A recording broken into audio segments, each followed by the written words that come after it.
a bunch of long-time friends and internet users transcend geography through the power of Discord to play Dungeons and Dragons without the fear of COVID-19.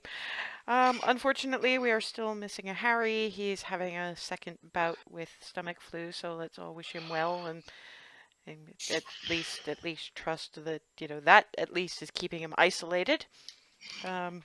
Fortunate for the group, I've just got over my COVID-19 symptoms, and I hope that the stuff about it potentially being reinfectious is bullshit, because I don't want to go through that again. Anyway, previously on, the gang had a bit of a detour to the Elvenwild, which, for a variety of reasons, went extraordinarily poorly. They got through the absolute bullshit that they, in part, they didn't cause, they just exacerbated it a bit, which caused even further detour to the Shadowfell, but they handled that too, mostly. It involved tree punching, lampreys with feet, and some epic vengeance stabbing. That was fun to watch, I have to admit. They got out of the Elvenwild, mostly through wood elf encampment. Erin went off to be kind of intern to the undying servant of Nerul, because reasons. And there were some arrangements made as per Hazel's promises to try to get the half-elves out of the Elvenwild Palace. Complicated slightly by the fact that as they were sneaking to use the stable door, there was kind of fighting of a not insignificant amount happening during the whole thing, but they didn't really have time or spoons, frankly, to handle any of it. So they went back to Hearthhome via the Warren Key and came out to see swarms of Belarus mercenaries, courtesy their Asmar companion, basically taking over the fallow fields of Hearthhome. An old friend kind of resurfaced, and the agreement was that there'd be a meeting of the heads of the mercenary bands in a couple of hours, enough time to have dinner. Of course, Remy's the only one who knows about that, so she's going to have to make that announcement, which will be fun. But dinner with the family was, as Remy did put it, going to be insisted upon. There were many hugs and that kind of thing, and Ava kind of gets a small 6-year-old half-orc. Hi. That would be Dawn. You're Dawn, right? Yep. I just wanted to say hi. Because everybody's got somebody that they've kind of glommed onto, and you didn't really have anybody to glom onto, and you're pretty. So sweet of you. Yeah, I think someone you might want to see. Oh yeah, Butterscotch. Yep. Butterscotch is sort of... Now you behave, Butterscotch. Yeah, this is this reproachful, I always behave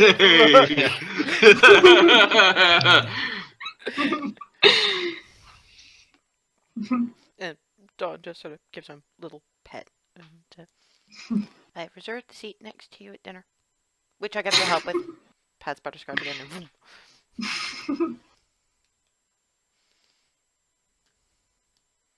so, yeah, Alice A comes back in and going, Remy will be in a few minutes. It's kind of old home week out there. Fate's weird. That's all I'm going to say. Good weird or bad weird? Probably good weird. Just... Well, I'll take that. I mean, it's not immediate peril to any of our physical or mental health. Weird, so that's okay. That's good enough for now. Yeah, but yeah, Ree's just talking to A dwarf we both know, put it that way. And she'll be back in a couple of minutes. Possibly looking at me funny because I declared her mine, but I mean, it's accurate. Yes and no. well, I did say she could call me hers if she wanted to. It's just there I mean, are more like you're a team, you don't really. there are words that you don't necessarily use, so I just kind of stuck with mine. I mean, Okay, there are words I don't easily use, so I just kind of stuck with mine. Well, that gets to the point. Yeah, very much. I'm gonna stay out of the way of dinner. I would normally offer to help, but there's a lot of kid, so I'll just sit over here. Yeah, it's the usual kids setting places and Twilly just sort of nearming everywhere. Miranda sort of looks up and goes, where's Nye?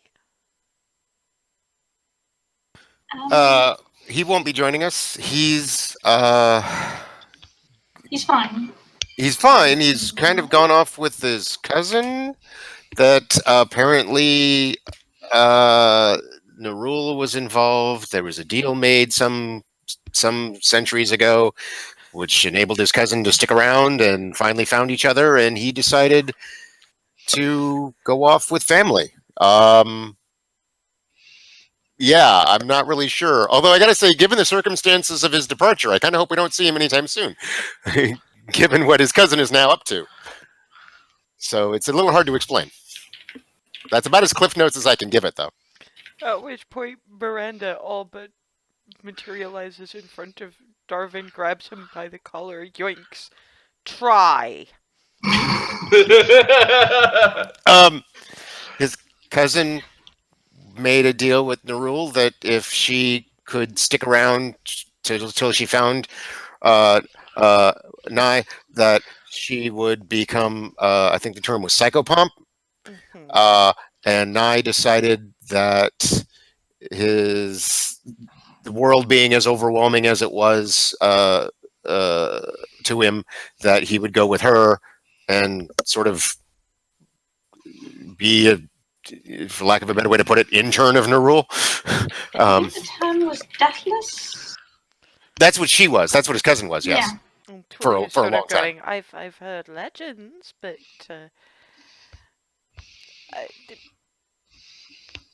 I'd ask Miranda to apologize, but honestly, I don't think she needs to, because let's face it, he won't be joining us invoked in the same breath as the god of death. Could be a little bit upsetting to people. That's why I emphasized he was fine right away, but yeah. I know it's.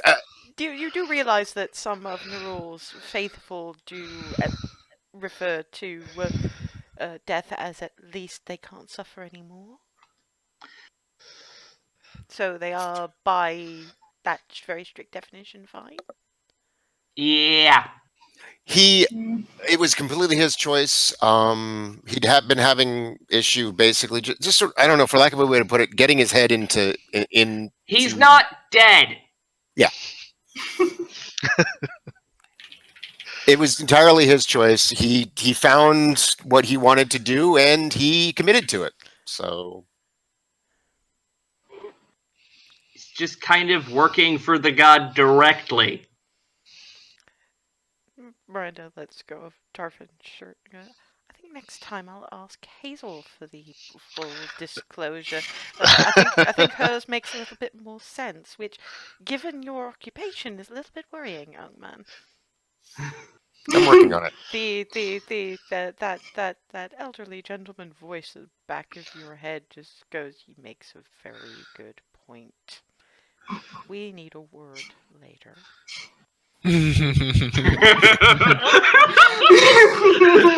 White. Alice is just, I don't want to know.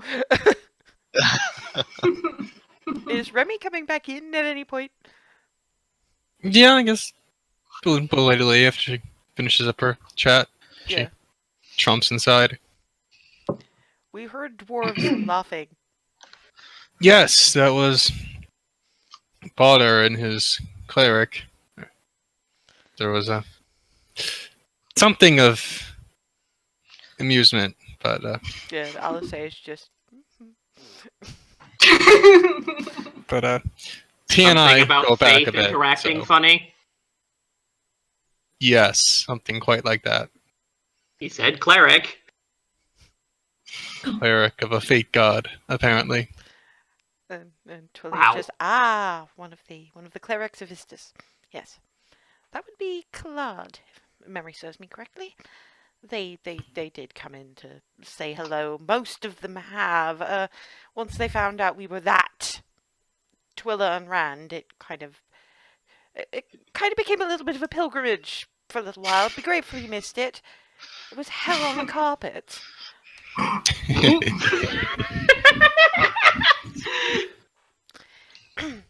In any case, luckily we've been cooking for multitudes, so extra for you lot won't be any particular hardship now that we've belatedly and with some little bits of worry found out where I went. Because the kids have just been staring all through this. Sorry for the confusion. Because as Davin was saying, we didn't quite understand it all ourselves. So. He decided what didn't get brought up was that he said that if he got used to the world by watching it from the outside, and if he could negotiate it, he might be back. So we might be happy to see him sooner than that. He's not only going to be our shepherd, if the worst ever happens. Although, happens to everybody one day. Let's just hope it's not for a really long time. And he said that himself, so yeah. He went on his own personal quest. Maybe we should have just left it at that. That would have probably... I mean, it's how we left it with Sigwald. We didn't have to go into detail. Yep. And yeah, kids are bringing dinner bits to table. So how are the mercs anyway? Now that we're in good spirits. So if you said they've mostly come by here, I take it you've caught them up on the situation in Goldendale?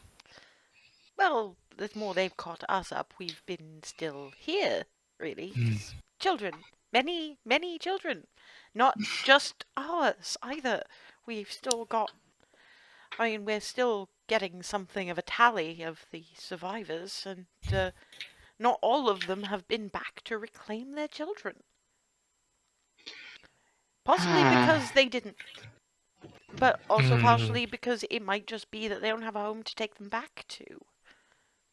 And we're perfectly happy to stand in for the time being, but we're not going to make any assumptions about where anybody's parents are. We're just going to have an extended sleepover until things are a little bit more resolved. Yes, town is going to have to rebuild, but given that it's been the site of a few skirmishes, and might well be the site of more... We can cover that after dinner, perhaps. She kind of looks a bit to the collective children. At which point you've got Evan going, I kind of listen to the fighty men.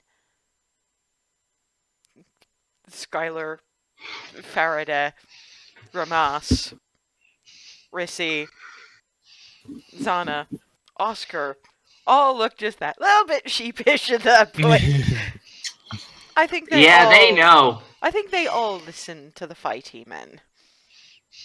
But it's probably just as well that we save it until after dinner. The sneakier among you will probably find a way to listen, but at least when you're trying to be sneaky and think we don't see you, you don't interrupt. Very sheepish looking kids. Lots of very sheepish looking kids. And a rather sheepish looking Darwin at the mention of interrupting, actually.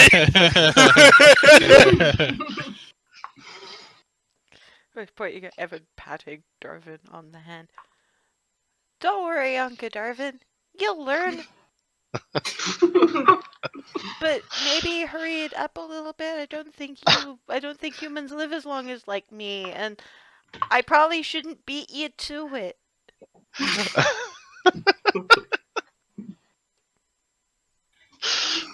I am so going to have to go check Goldendale just to help. Well, We'll get to that. They've got a fair few good clerics there.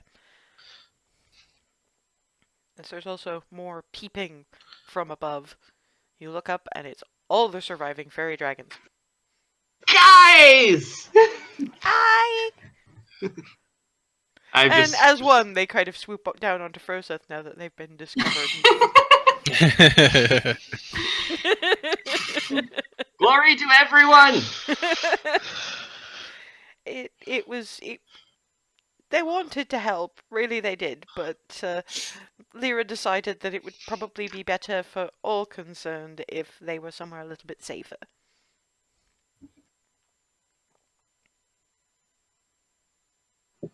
Hey, all of you all helped me a lot recently. It's just this unison head tilts. So it's like it's like this really weird nicer version of Tiamat sort of peering at it with Froseth as the centerpiece. I'm going to be casting briefly Spirit Guardians and not tagging anyone as basically tagging everyone as not to attack. Yes. Yep, and just all the little fairy dragons. Behold!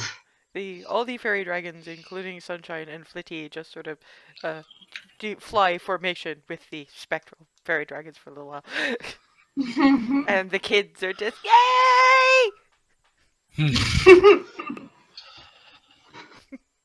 They beat up the bad guys by numping.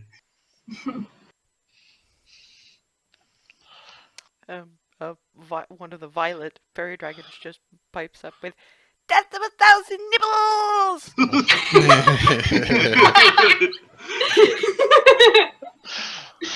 I'm just gonna let the spell peter out eventually.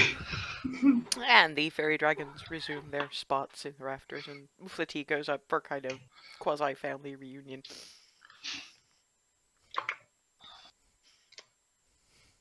And there is stew, there is dinner, there is the kids trying to explain what they have been up to, which has largely involved bringing things to the fighty men and winter chores and all that kind of thing. So it's been a lot busier this year than it has most winters.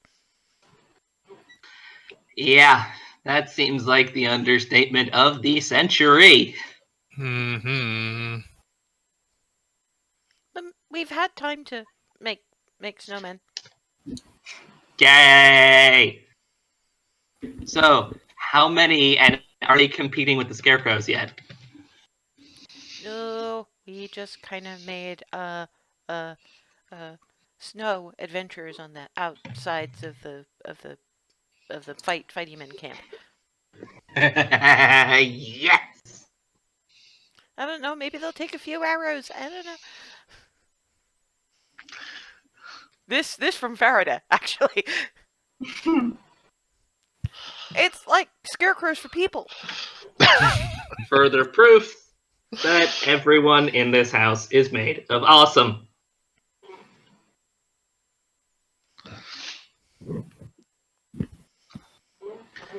Made of many layers of awesome.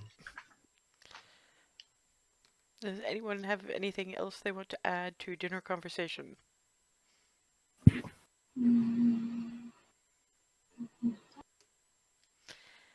Well, dinner finishes up, and it's mostly been fairly simple stuff you can make in quantities, but after it is complete, kids are sent to various rooms, even though it's widely understood that they know those kids aren't going to stay there. Not for a little while yet, anyway. It's been about an hour since Remy came back in, so there's an hour before the meeting that she has yet to mention. So, things that are best mentioned not in an obvious audience of children. Yeah, we provoked an ancient dragon to come after us. Not here. Not here. Or will be. I don't think we've actually... Have we done that yet? They said... Isn't it in motion? They said they deliver the message in about a week. No, well. We have about a week, give or take, before they deliver the call-out, before the people we asked to deliver the call-out deliver the call-out. And... Remember the green dragon posing as a seneschal? We remember. We heard. We remember the mention that given where you were, and we've been going through our book of dragons of the region, we know who you're talking about, but it didn't occur to anyone to briefly use that. Just try to find some method of actually asking, I suppose. Do you even know where? Because they're going to have to find you once you've called them out. Where are you going to be? DM, did we actually mention any sort of thing to the Wood Elves? Nope. Nope. The dragons are in league with the Crown's Guard. We just have a skirmish with the Crown's Guard.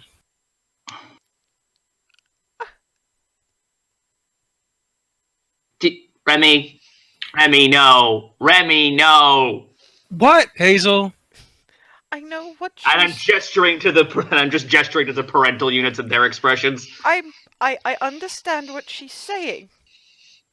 However, we did make mention that it was a green.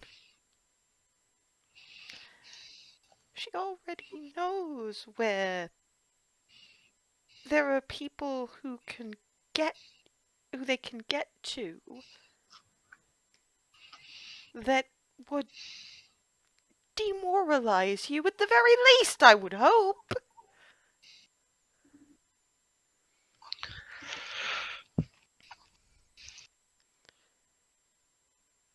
Did it not occur to anyone exactly who you were making a target? We're going to be here to get its attention. Ree? I think they know what kind of magic a dragon that old can cast better than you do. This is why I was on about it in the first place during the meeting, pointing out that not only would we get smushed, but remember, I just wanted everyone to consider ancient dragon, magic user. How strong would that be? To be fair to Ree, though, you never said what if they attack home. Is Alice saying? I went along with it because I figured that if you weren't making the mention, and if Ree wasn't making the mention, then it must have been thought of, it must have been a plan. Clearly, there wasn't a plan.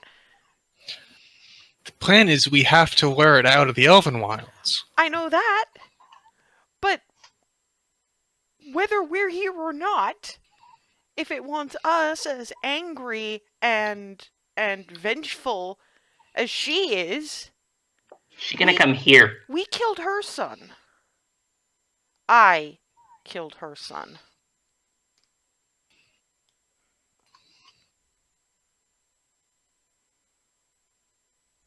This would have been the obvious target, regardless of if we were here or not. Just to be spiteful. Because remember, greens, magic users, tricksy, nightmarishly cruel. In all fairness, Hazel, you didn't actually say that. I didn't, and I'm regretting that. For the one time you could have said, "What about home?" Yeah, because I was too fussed about being shut down repeatedly. I didn't manage to get the words out. Well, your main focus during that conversation. I give you that one about being interrupted. I give you that one.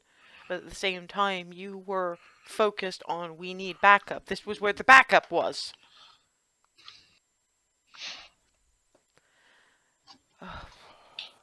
Okay. Twilly, Miranda, I am so sorry that we did not talk about this with you. I don't know if there's ways of getting a message to the wood elves of the Elvenwild. I mean, we've if there's a way, we will find it. We'll try to work something out.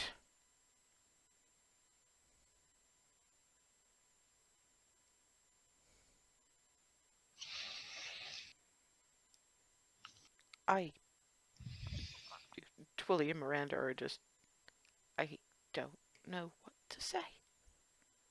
I,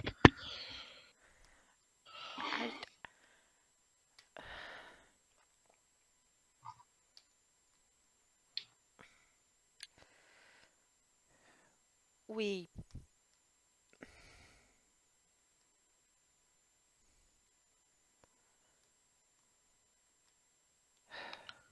shapeshifters, so even the basic lockdowns won't necessarily.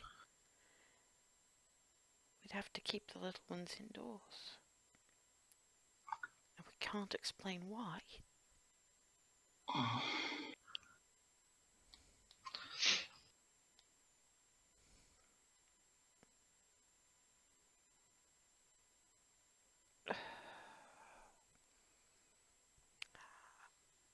I'm sorry, we still love you all, but right now, please just leave. Not the entire property, but you have Fort Cupcake. Please go there. We need to talk about how we are going to protect the family that you have jeopardized. And Alice just stands up, bows an apology, and leaves. Darwin does the same.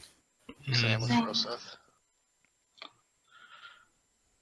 I'm gonna be the last one out, going, "Sorry, Mom and Mama," and They stop Hazel and they hug her and they do say, "Look, this is why we said we still love you."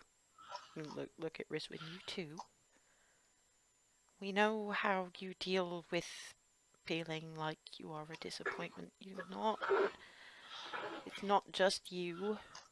You're trying to do the best you could. You've been out on your own in the world. And I don't think you've internalized how dangerous some of what you do is.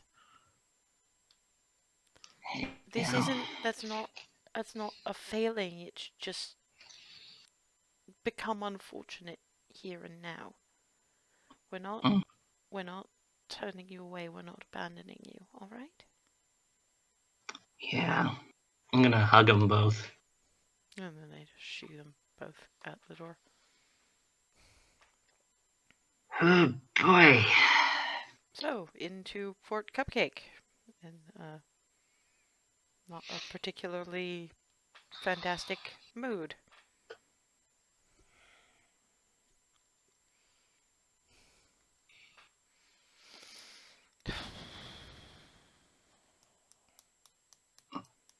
At this point, we're gonna have to go along with anything Mom and Mama say we should be doing, right? We're so stupid. Look. I think the only thing I could suggest here would get shot down so fucking fast. You're not going off on your own. There you go. See, I didn't even have to say it. Yeah, that's not allowed. Adding counts. Hey, it kept the last one from hurting anybody. Yeah, and that ended poorly. For me. Yeah, exactly. Whoop-de-shit. I should have said something.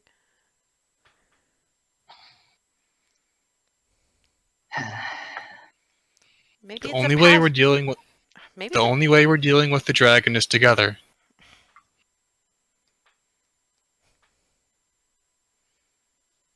Alright. No, you can't stop me. Yeah. But, well, you still qualify as family, and that's not something any of us are willing to lose. I would have at least chosen it. Those kids didn't!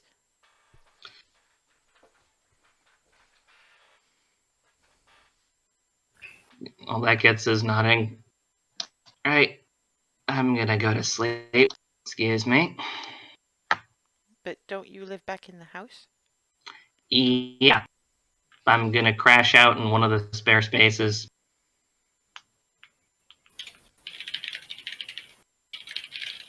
Well, I guess there's... I'm gonna pick a random that I know doesn't belong to either to Remy and Alice and just find it and go flump for a while. So I guess that's... okay, so let's think. That's 1, 2, 3. Knives doesn't count because... That's just air. That's just fair, so... She gets Froseth.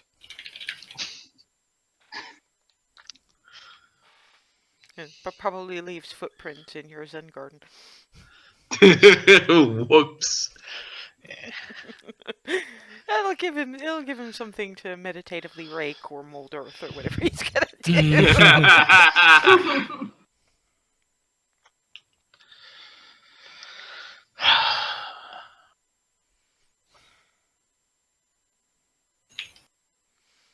Pokes Remy for a minute.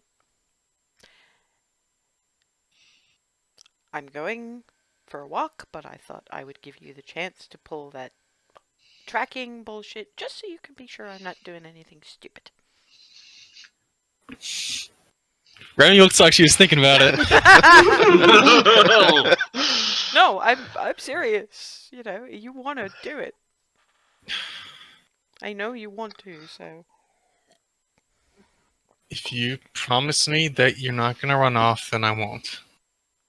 Probably not at this time of night. If I was gonna do that, it'd probably be, like, insanely late or something. Good enough.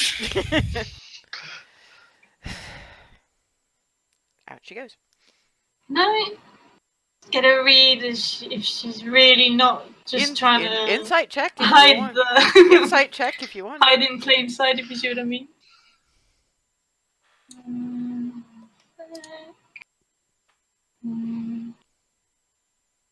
Insight.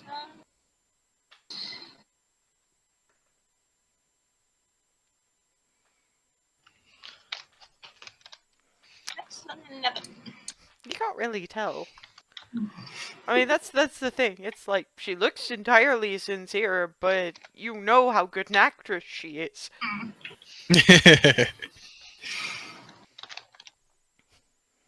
So, And yeah, that leaves Froseth having his bed conked out in. And that leaves Ava, Remy, Froseth, and Darvin sitting in the Cupcake Coterie front room. And Remy Darvin's still just- hasn't been able to tell anybody about the meeting, which is happening in like 45 minutes. Remy. Deep breath in. I have a meeting with the mercenary captain soon, so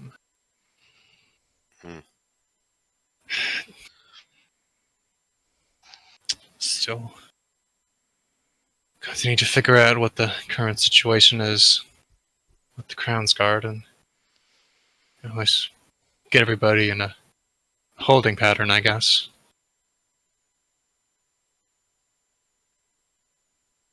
You gonna tell them what's liable to show up? I had been planning to. We can't hide it, can we? Shouldn't, luck. anyway. I'll just sit that out, given the circumstances. Fair enough. Besides which, not for nothing, they're more your people. Yeah, you probably would have a better idea how to talk to them than me. Or I have talk an to idea. anybody. I have one or two ideas. Yeah, I'm just gonna go to bed.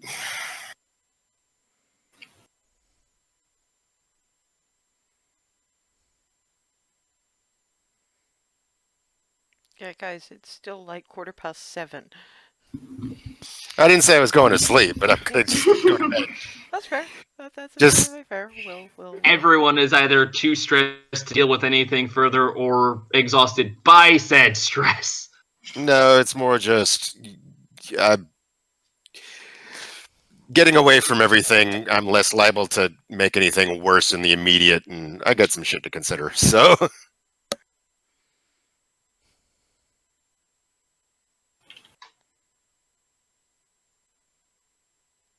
So in the time between Merc Company meeting and like now, any of the remaining 3 have anything to say?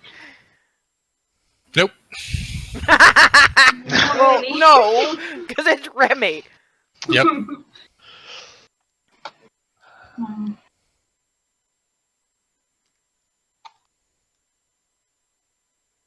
Let's face it, we screwed up. Yeah. But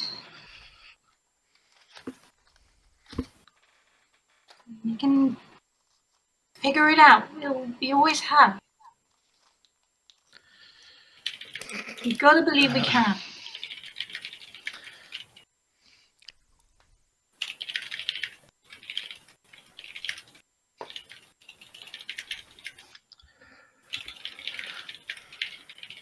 You've got to the point.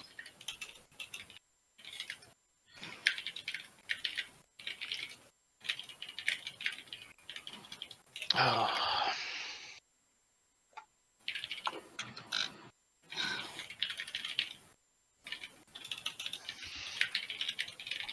Did you want any of us to come with you at the meeting? You can if you want. I'm not expecting trouble. The door for Cupcake opens and Alice steps back in with a sort of a eureka look on her face and goes, "Couldn't they evacuate the kids?" They could. They could, yeah. That would be one step in the right direction. To where?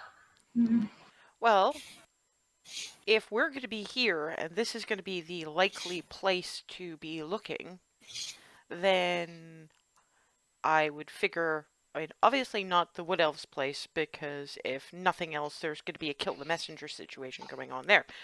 But if we send them with sufficient supplies, if Twilly can manage one of those gate things and everybody takes what they can carry, there's the Cathay farm like 3 days away.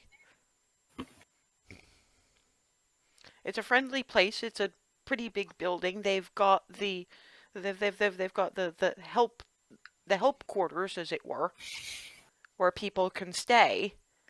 And then it'll still come here thinking it's gonna murder everybody we care about, and it's gonna find us. That's true. That's the ideal situation. But who do we send with them? Shouldn't we send an adult with them? Well, that's something that Aren't Twilly and Miranda going to go with them? I don't know if they would. They'd want to stay and defend. no, you see, maybe, but I would have thought they'd be more interested in defending the kids than the home. That's true. they can rebuild a home. And look how fast they built this place. Hmm. I'm gonna have to wake up Hazel and tell her about it though, because I know She the might be kid. the best. Well, the kids are really invested in this place being home and safety. But Mm. we can neutralize poisons if we have to. We can rebuild the place if we have to. But there's something that no one can replace, and that's those kids. At which point, a minute or two later, Hazel gets poke, poke, poke, poke, Mm, poke, poke, poke, poke. I'm up. Okay, there you go. I was waiting for a coherent comment. Okay, look. I've had an idea. Your mom is a really powerful wizard. Mhm. And I know that some really powerful wizards can do these spells that are like this big gate. And they can send things, like lots of things, places. Mm-hmm.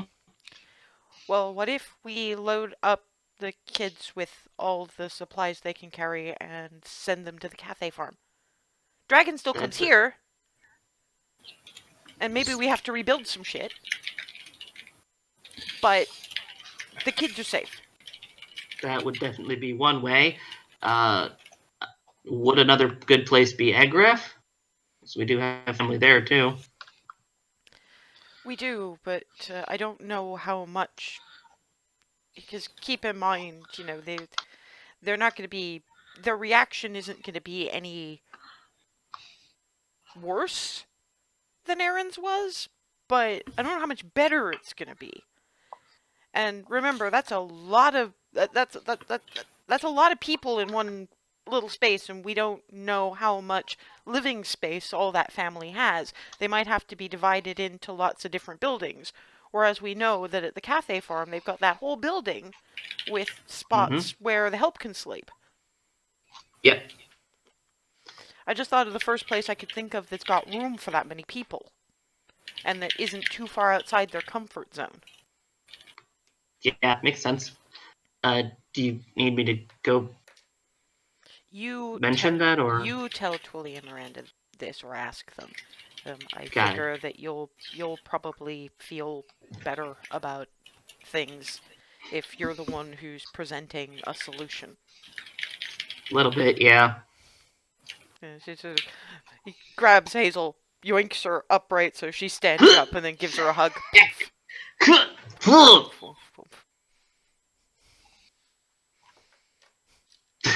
Maybe I'm actually getting the hang of this being the inspirational person people need. I don't know.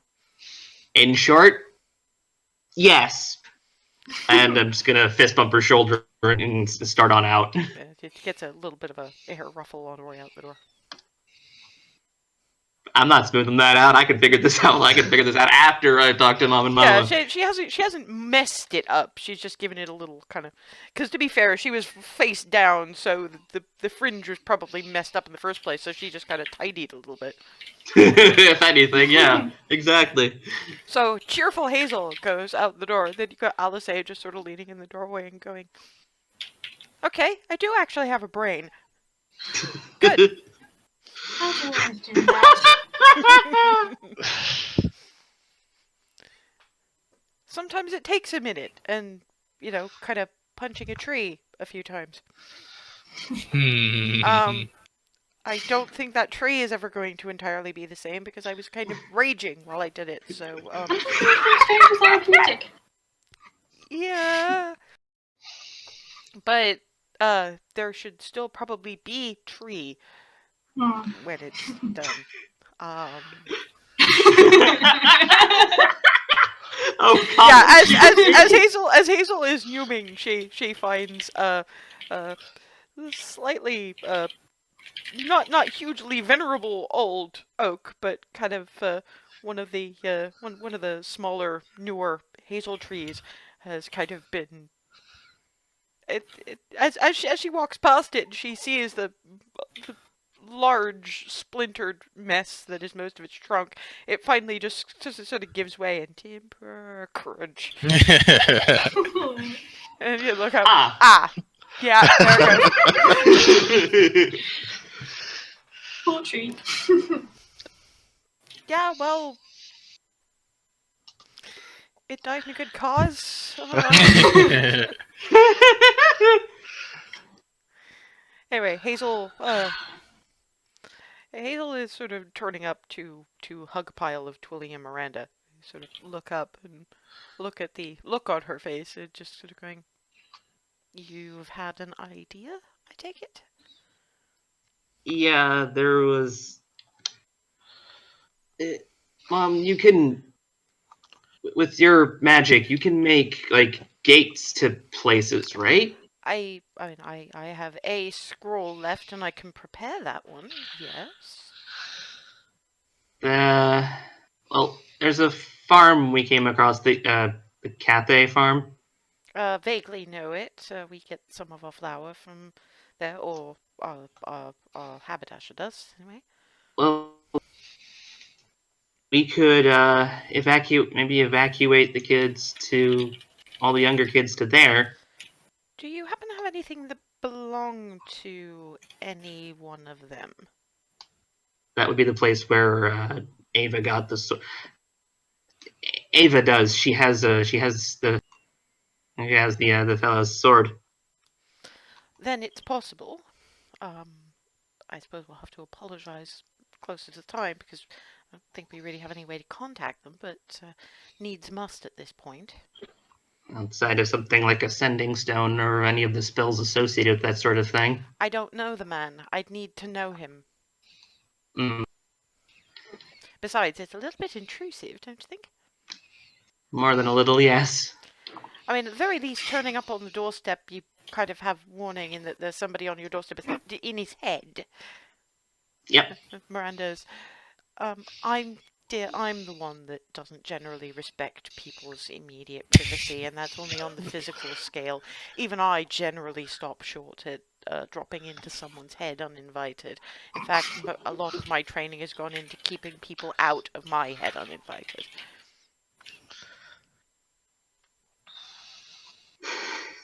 It's alright, but it's a good idea. And you've thought of some place that, and they have the space for this many young ones? Yeah, they have a whole house for the help. For hands around the farm. For harvest season, yes. That makes sense. And we can load everybody up like pack mules. We'll make it an adventure. And we don't want to put them out because that many people is going to be quite the pressure on their winter stores. I think I might still actually be able to help with that a little bit more than might be thought. I may still... Miranda, do we still have that bag of holding in storage? I'll have to go look or ask Shinira. But then again, she's out patrolling and probably looking askance at the at all the people that are suddenly there. You know that all of that is a little bit disturbing for poor girl. But it does mean that we can turn the lights on down there without disturbing her, so there you go. Fair enough. I'll go have a look. Yeah. And Twilly just sort of smooch on the forehead. Thank you, Hazel. Welcome. I'll go let everyone else know. Okay. And I'm gonna head back to Fort Cupcake. While all that's going on, Darvin, I take it, is just lying on bed, probably staring at ceiling. Yeah, so the classic, just sort of hands behind the head, just staring at the ceiling going, shit. So he didn't hear the idea that Alice had. Give me a perception check, actually. Probably. Oh, okay. I was going to assume not, because given a... But then again, I don't know exactly where the rooms are arranged, so you're right. You're probably right. I'll give it a roll here. No. I kind of figured it would probably end up a no. I just had that feeling. Oh, yeah. And what he's hearing is, at some point, you are going to have to make a choice, little one. You've seen what bards can do, should do. You've seen them inspire, motivate, join together. You've seen them know the things that help the plans. You've seen them bring all their worldly experience together to make something work. You have very little worldly experience, little one. You can still love music and still make it without being led by it. One day you are going to have to decide whether you can be the font of knowledge, inspiration, lore, or whether the draw, the charisma that is yours should take another form. Your soul contains a spark. You can continue on this path if you feel that it's one you could conceivably master. Or you could kindle that spark a little further and see how far it could take you. That choice, in the end, is yours. But having seen so far, it takes a brave individual to decide that a path, however wonderful it looks, is one that they can only watch and not follow.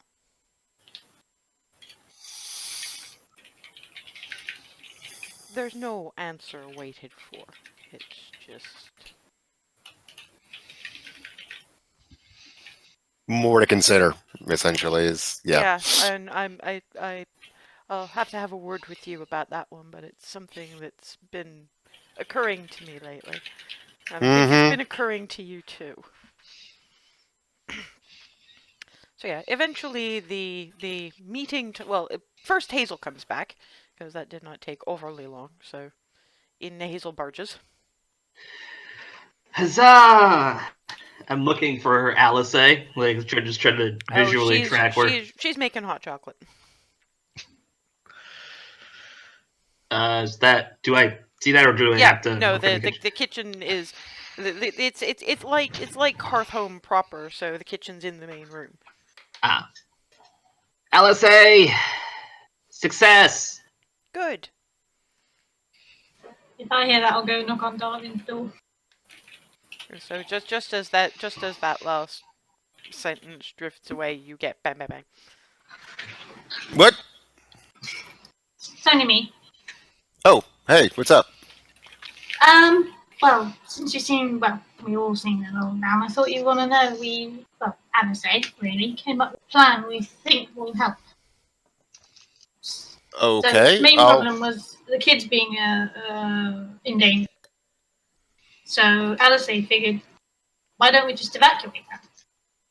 Where to? The cafe farm? Oh, yeah, that's brilliant. If Hazel is probably hearing this, because the corridor is only a little ways, it's just because the door was shut that Darwin couldn't hear, and he was very deep in thought. That Hazel will probably remember at that point, gonna need the sword when they do it. Yep, that's right about where I was thinking. So I'm going to zoom down the hallway. I was gonna... Okay, Bree, I guess this one's yours. It's got little marshmallows in it. Thank you. And I'm going to latch on to Ava. Hey! Oh, gonna need your help for the evacuation thing, by the way. Me? How? You have, and I'm going. And do you still have the sword like attached to you in any way? I should do, I guess. I'm going to flick. I'm going to like just sort of flick the sword. We need that Oh. because of the way the spells work. That's she needs to at least know of person or thing belonging to them. Focus, basically. Oh, so it's just it's not gonna consume it. No. Now, Okay. there's like maybe 4 or 5 spells that would do something like that, and swords. Spells don't eat swords. Right, I don't know magic. I don't. You know plenty of magic. Yeah, from the kitchen area. Bullshit! You don't know magic. Not that kind. If you know your kind of magic, you still know magic. It only consumes sacrifices and components. Your spell isn't your sword is not a component, it's a focus. Alright, fair enough. Yeah, it's like my veal. It doesn't consume the veal, so it'll be fine.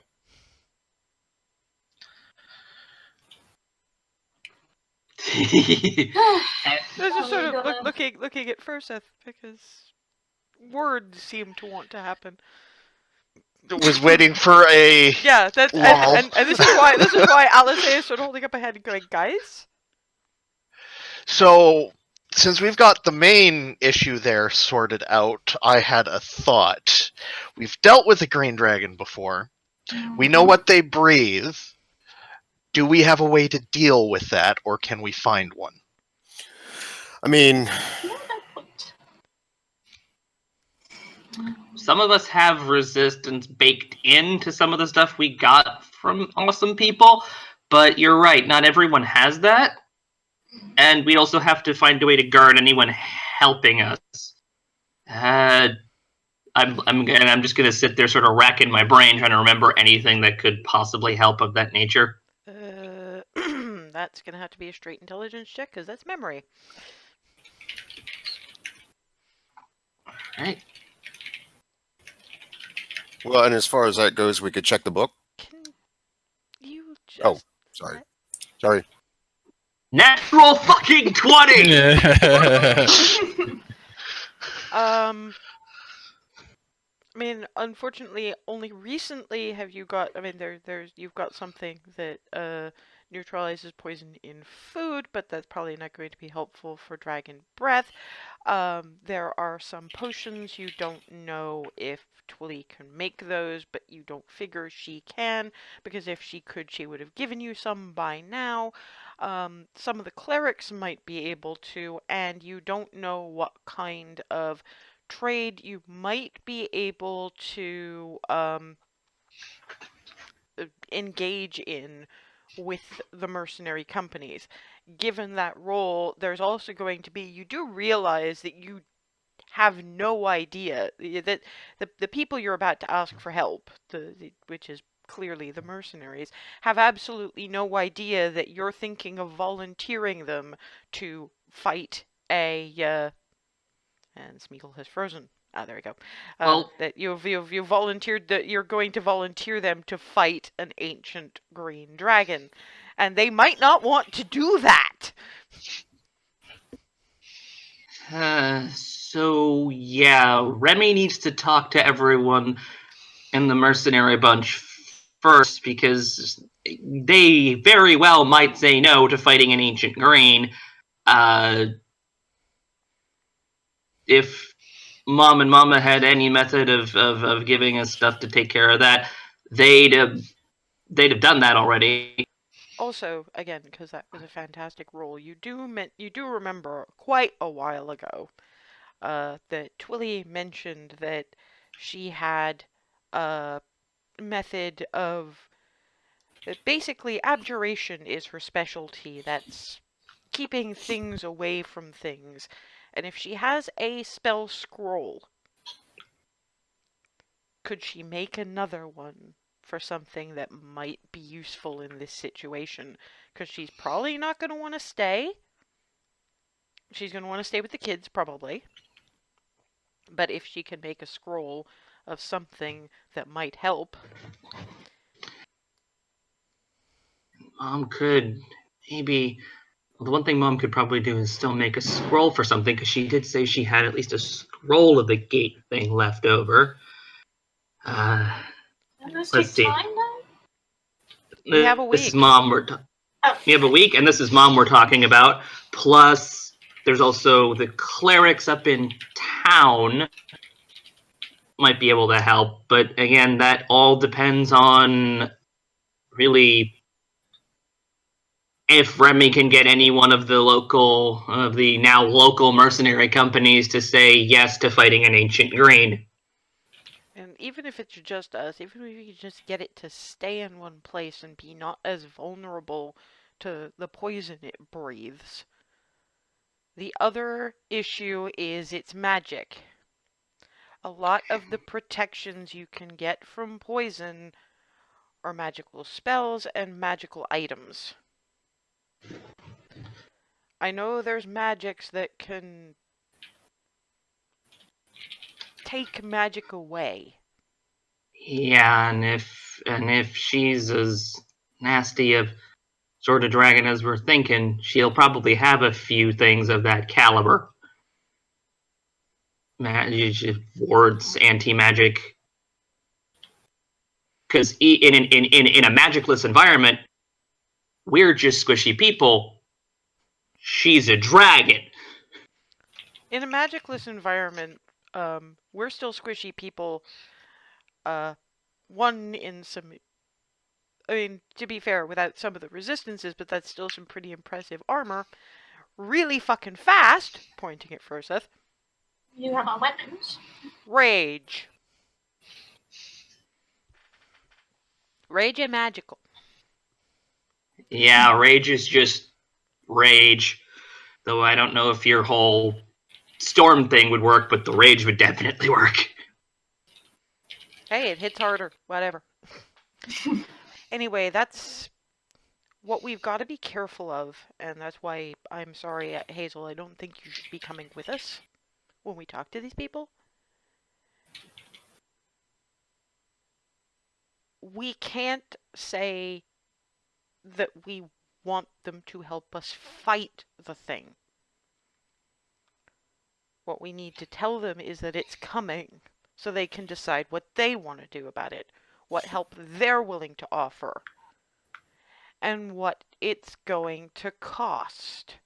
These are mercenaries. They're not us. Yeah.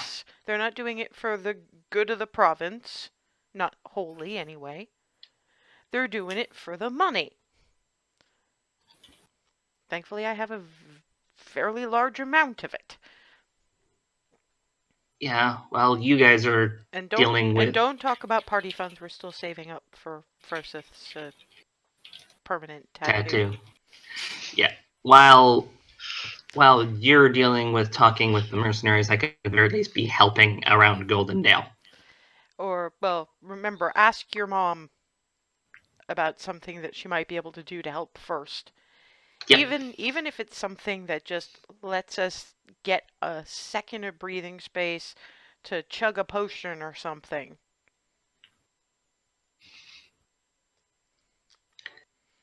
Meanwhile, I'll see what I can do. Actually, that's another thing we need to think about. If it's gonna be a scroll, because it probably is, it's got to be an arcane caster who uses it. That's Ree, Darvin, or me. Yep. I haven't been doing this part of it that long, but I have a feeling that mine are harder to shrug off. Translation, Alice A has a higher charisma than Darvin does. And that Remy does, which means a higher spell save DC. So, probably should be me, but we can discuss that. You know, there's usually a minute before the waving pointy things and screaming starts. Mm-hmm. And I'm willing to bet you being just that little bit celestial might add a bit of oomph to it too. Yeah, I still don't know what that means for. I mean, that's the thing. In an anti-magic environment, I wonder what happens to the wings. I That's a good point. don't think they can take that from me because it's not exactly magic. They can. Figure they can lock it from manifesting because they can lock out divine. That thing can lock out divine magic. Yeah, but that's a little bit different. That's focus intent. It stops the. I mean, maybe, but I don't think they can stop something that's inborn. They can't stop your night vision. Yeah, but that's not really a magical. They can't stop his ice breath. Manifestation. That's ice breath is a manifestation. Yeah, it's really weird as to what that stuff locks out and what it doesn't. Yeah, so we don't know. Mm-hmm. Would Twilly know? She's a wizard. She's been through a lot. I'll have to ask. It wouldn't hurt to ask, but we probably need to ask that Lyra individual. And even then, I think it wouldn't. It's not even whether it's arcane magic or divine magic. This isn't about the magic parts of it. We need someone who knows Azamar. Mm-hmm. And Do we Lyra know would be the any? best person. Well, do we know anyone who's met one? You'd think, I met her. If she knew anything about being Azamar, she might have mentioned more a bit about it to me at the time. I can guess one person who might have but wouldn't have been interested in mentioning it at the time. Lost me. Sorry, I froze for a second. What I said was I figure one person who might have. Yeah, who we might have known heard but we wouldn't heard mention that. it. We're waiting for a name. It's done. Why do we figure that? Not that I've really met the man, but He had a book of Celestial on hand, and he's proven to know a lot of things that not all of us have been immediately, remotely aware of up until he said so. that's fair. It takes pushing him to actually get anything out of him. He's not the most sociable. And if not, I guess we'll just, for science, I think they say in Egref. We'll see. I love that town. Let's just hope I don't find it out when I'm like 50 feet up. Mm. That would be bad. That would be accidents happen. yeah. I didn't join up with all this for a guarantee of a long and pain-free life.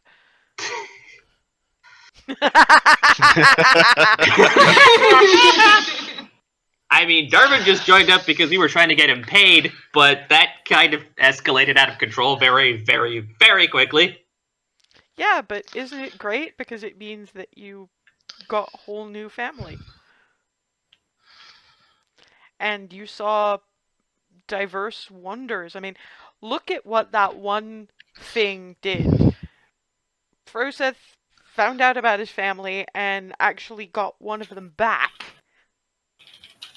And, also Skylar, and he set her on this life path that's clearly fulfilling her in wonderful ways.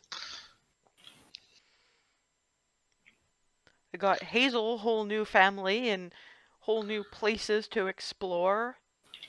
Got Ava help in her vengeance thing, and thus far has already got her nasty half sister kicked in the face. Wish I could have seen that. Yeah, unfortunately, I can't do the silent image thing, but I mean, Ree's got support, and I guess me. I'd say that was worth it. will blush. And Clarity's happy as heck. Aaron got a way of finding out about the world that's not going to traumatize him further. And socks. Many socks. So at the end of the day, however this ends, and this is why I'm not afraid of doing what needs doing, even if it ends me. I got this. Everything's temporary. And while obviously I'd like this to last a lot longer, I'm gonna enjoy what I have and not worry so much about losing it that I don't enjoy it anymore. So, thanks. He passes out more hot chocolate to the people who haven't got them yet. Glorious sugar. Sometimes it's important to say stuff like that. Mm-hmm. So, Hazel and Darwin are not going to the... Since this is a Merc meeting, they're gonna have what, like, each company's gonna have like 1 or 2 representatives. We probably don't want to have it too crowded. Mm-hmm. I mean, I'm happy to go. Ree's obviously going. I'd say after we have Alice provide the least after we have Alice, we have Remy, after we have Ava provide the focus for the spell stuff. She go along with you because she's kind of the money, as it were. She's part of the money. I see your point, and it's definitely a thought, but there's also the fact that I don't really think I want Ava seen that much. Because remember, there's already, I mean, Darwin gets it. You're seeing it, right? That there's already an Aveline Vanadar, and that's already starting to get confusing. And we don't want to... If they've said something about they've driven them out of Goldendale, the town, we don't want them to make a concerted restrike back here. They're already gonna have a hard enough time with the dragon when it comes. So I don't actually know how the coffers are currently, so Well, promise. they've been well, one thing I will say is this. From what I recall, like I say, I've picked up some really weird shit in my time, but Tiamat's... Every god has a code that you generally follow. Hazel's, couple of Remy's now. Tiamat's is amass as much money as you can, but don't spend too much of it. You spend the money that's power you don't have anymore. There's also don't ever leave a slight unavenged. And that's what we're banking on here, as it were. So, believe me, once you take your coffers back... I mean, remember even the small hoard we saw here? None of that had been spent. That was... And that was even just the bits that this green dragon was allowed to keep and wasn't sending to Big Daddy up in Black Crown. Wasn't spent. He didn't have fancy digs or anything like that in his human disguise. When you get back to when you get back to Cedar Grove and things are divvied up properly, Cedar Grove is going to have so much fucking money. And if I recall correctly, Belaresian mercenaries usually aren't paid directly by the recipient of the services, they're paid by Hjaal Fortinbras. And given that we know what he is, he gets his money elsewhere. And he's what, the bronze? Yes. So that means he's checking. He bronzes look at shipwrecks, buried, sunken treasure. That's where he gets a lot of his money. I mean, Ree, you must have noticed. They don't tax heavily, but he's always got the money to spend on his companies, always pays well, always good bonuses.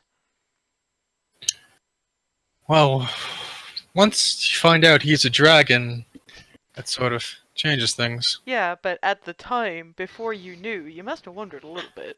And I know I did, and I wasn't even one of the mercs. But that's the thing. He doesn't charge the people who are receiving the help of the companies very much, because he follows Bahamut's code, which is help to fight for those who cannot fight for themselves. He has to be a bit circumspect because of where and what he is, but that's how he does it. Yeah, the whole Equitas being run by dragons thing is making a hell of a lot more sense now, I gotta tell you. Once we get this sorted out, Baronsphere is going to become a very interesting place. But yeah, I'd actually want Froseth to come. He can see people talking when we can't hear them, and that might come in handy for stuff they might think we're too civilian to know even with Ree. And he sees things others don't. And that's 3 of us. You guys, I mean, whatever thing isn't going to go down tonight, obviously. They're not going to hustle the kids out of their beds when they've got a week to prepare. Mm-hmm. So, take it easy, chill, maybe wait for a little while to ask Twilly for magical support. And what we're saying is, listen to them explain the situation as it's going to land on people's heads, and see what help they offer. Is that what we're saying is the way to go? Is there anything else anyone feels they want to add? I think we got it summed up pretty well there, Alice. Nice. Well, I've just sort of picked up the various bits and pieces that people littered around the conversational stress machine and put it together in something that kind of organized. But yeah, we will make mention that we do have immediate contact with a noble of Cedar Grove, but we won't put too much detail into that unless we have to. If nothing else, that'll help us see what rumors they've heard. And they haven't been here for very long, but they might have picked up prisoners. They might have scouts that have listened around the Crownsguard campfires. What we do... We certainly... Sorry. No, Hazel, we go ahead. We certainly picked up one, the one on the Wyvern. Yes, but I mean in general, what we need to do is be fishermen, throw out little bits of bait now and then and see what we can catch. Sometimes it's the best way to handle it. And yes, it might also be time for reassuring kids, because you know they heard at least half of that. Yep. So Probably. I'll leave you 3 to handle home-related stuff, and we'll go deal with mercs, and I will promise to be very, very polite if somebody decides that they're going to treat me like eye candy. Someone's gonna will end up say. with their ass around their head like a hat. No, I said I would be very polite. I will give them a chance to step back out of my personal space. I will be very polite. I will smile. I will say please. And if they do not listen the first time, ass on That's head like a hat. fair response. anyway, we'll reconvene back here in a couple of hours and compare notes, okay? Roger, Roger. Hey, Darvin. You okay? Yeah, just I've got a lot to consider. We'll talk about that after, but we're starting to get late. Hang on. Hazel, can I have your bag holding for a second? I'm gonna stump up, hold it wide the hell open. Yeah, I may have snuck in a couple of things. Reaches in, comes back out with 3 bottles of what looks like fairly good wine. Sweet. You come bearing gifts. It was gonna be for us, but Good thinking. we go bearing gifts. Sorry, guys. That's fine. If it gets us what we need. I'm just glad we still have the patch, the berry patches back. Why do I have this sudden mental image of Mom and Mama's? I guess there is cranberry wine, isn't there? Little bit. Well, how about if, given that Twilly and Miranda are bound to be a little bit happier, maybe you can see if there's a couple of bottles going spare for whatever post-organizational drinks we need afterwards. Yes. Right. Let's do this. Does anyone want to help me carry these? One for each of us, maybe? Remy steps up. Sounds fine. And on that note, we are about that time, so I admit I've been stalling a little bit so that we could deal with the talking bits in the entire second half, so we'll be back in 5 minutes or so, deal with mercenaries.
And we're back.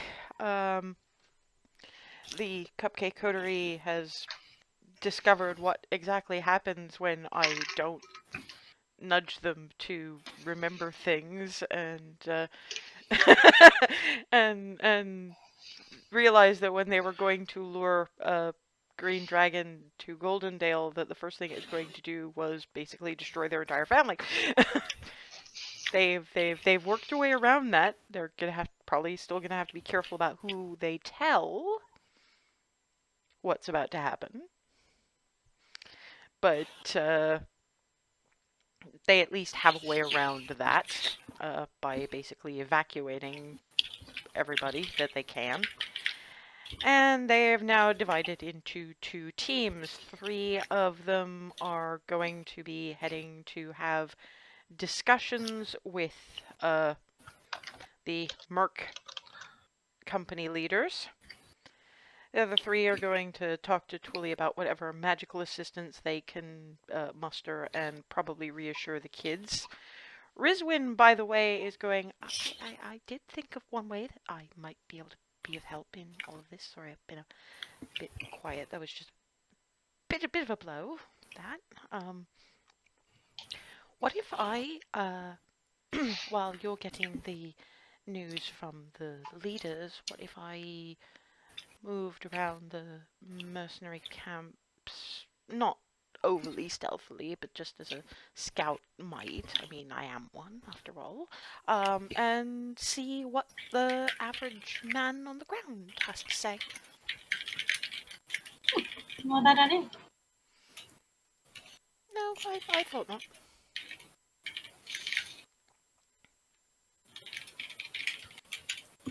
And possibly see if, maybe see if Mom and Mama have any, baked things to spare. I think we could use them. And zoom, off she goes.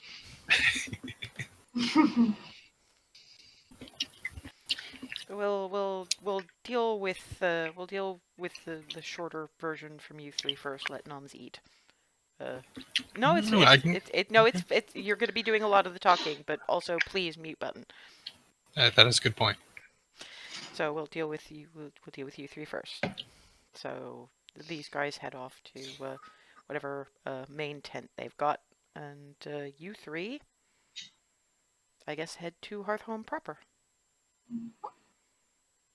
I'm going to once again yum and attempt to make a freaking divot in the snow in the process. You've already made a divot in the snow, so you're just following the same divot, which is good because it gives Ava and Darvin a clear-ish space to walk. Just this massive, vaguely like squared off V shape in the snow before I fucking plowed through it. To be fair, it's not. It's probably easier for some of the children, particularly like Zana and Oscar and Evan in particular. But you do eventually reach Hearthhome, and what you've got is Twilly and Miranda emptying their old bag of holding and having a little bit of a reminiscence at some of the bits and pieces. Like pulls out a bag, digs through it. Well, at least we haven't had much change in currency. That'll be helpful come the spring planting. Oh, hello. Hey. Sorry to intrude. Things have calmed down a little bit, and this is your space to stop. I understand. Twilly really is just bustles up to Ava, just like, I understand that you're maid of manners, and quite obviously for very good reasons. But darling, this is your home. I was also unsure how you'd feel about seeing us after. Hazel came in with a very good idea. I suspect it wasn't entirely hers, but It was mostly Alice. It's always Alice. She's basically the brain on us. Well, in any case, not that I think she's unintelligent. I do wonder how you managed to get along. But in any case, no, there's an idea, and besides, we've been digging through the old bag of holding, which has been very nostalgia-ish, I suppose is the best way of putting it. So what can we do for you?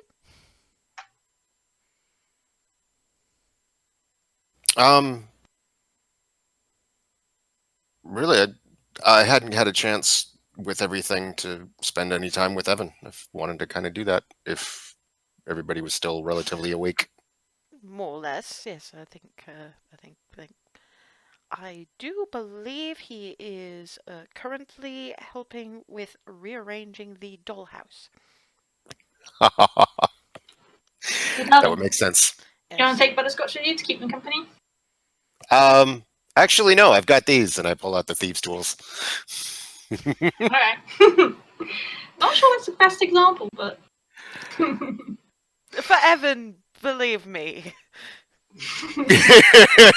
Yeah. Besides, I figure, knowing him, I figured he could show me a few things. I think he knows a few basics, but I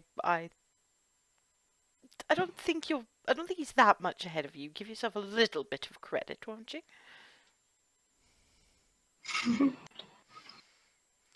But yes, do rescue poor Jaloy from the the renovations.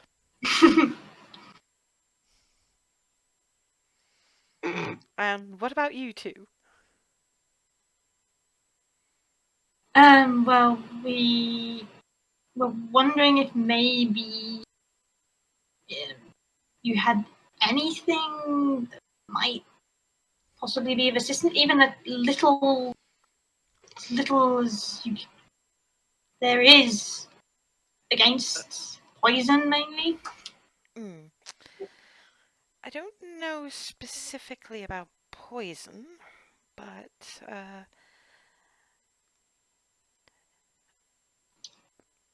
Oh, and possibly any means of preventing magic being cancelled.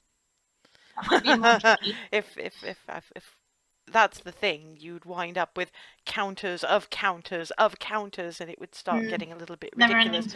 So unfortunately, not so much. Your best bet. Has Darwin already headed out to speak to Evan? Probably not. Because I would have heard, probably heard Ava ask that and kind of paused mid-stride just to hear some sort of an answer. Your best bet in that case is to hopefully, if you can see it's about to be cast, prevent whatever might cast it from happening. Ah. It's possible if you're observant with a dragon. Difficult, but possible. Well-timed counterspell. Duly noted. Well-timed and being observant. Watch and listen. Working on it. Continuing out the door. But as far as poison goes, unfortunately, the best things you have are the usual. There are occasional potions, but not really something in my bailiwick. I did well enough to be able to learn to do healing potions of various types.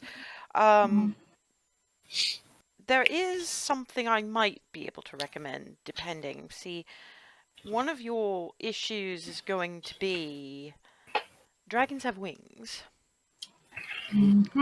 Keeping her down. Well, yes, particularly given that I wouldn't want to speak for your Paladin Plus friend over there, but I have a feeling that one of her least well-taken ideas would have something to do with what would happen if the dragon took wing, and who would probably go after her. Yeah. That's already been discussed. But in the heat of battle, that's... things were a little different in the heat of battle, I think. That's true. I don't know if I entirely want to know where the rest of that was going to go, so I'll leave that as the internal issue. But you want to keep her grounded and not let her move in any particular direction over much. I don't know if I can do this. I can try. But I mean, obviously I'm not going to be staying. If the little ones are going, I'm going with them. But I do have one particular ability that's in my arsenal that I might be able to transcribe to a scroll. If you can get someone very well placed to cast it. It's I need to arrange it so that its effects bend inward instead of outward. But it's an abjuration thing. It's a wall. It doesn't affect anyone you don't want it to, but from what you call the outside, which I'd be trying to bend so that it'd be the inside, it emits a great deal of light, which effectively blinds the person you or people you want to be blinded by it. And then, if it manages to get to the edge of the wall and tries to push through, it does increasing amounts of elemental damage of increasing types. And if it manages to push through all of that, there's a very good chance whatever's trying to push through gets ported to another plane. What? That sounds. Mom, that is nuts. That is called prismatic wall. Hmm. I just need. That is. I don't know if I can make it a bubble to keep something in, because usually it's a bubble to keep or a wall to keep something out. I need to bend it in an entirely different way. That's going to involve a great deal of calculation, particularly if I'm doing it scroll based. At least I have a week to work it out. It's almost a shame Sigwald's no longer here. I think he'd find this fascinating. I personally find it fascinating. I haven't had to do anything this technically advanced since the university. I may have to ask Faraday to watch, because she's interested in everything, and this will fascinate her for days. Which is good, because trying to keep that active little mind on something is a challenge, because she wants to be involved in everything. It is wonderful, don't get me wrong, but she's very, very bright. It's just, I worry that we don't have enough to really engage her properly. The smallest of geniuses. Froseth should be very proud. Is. I'm definitely going to tell him about this. You've got Miranda lifting her head. Faraday? Yeah? Of course, I wonder. Did you want to watch Twilly do some very advanced magic? Yes, please. Then you're going to have to go tuck yourself into bed for whatever stories people are telling, aren't you? Yes. There's a glimpse of Silver going by behind us. Oh boy. Anyone else would probably want to do the same. Skylar, Xana. Yes.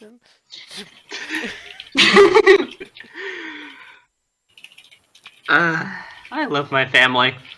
They're the most delightful bunch of goofballs. Have they hit anything remotely close to my levels of ridiculousness yet? It's not levels or degrees, it's just types. Yeah, point taken. You can't quantify goofball that way. You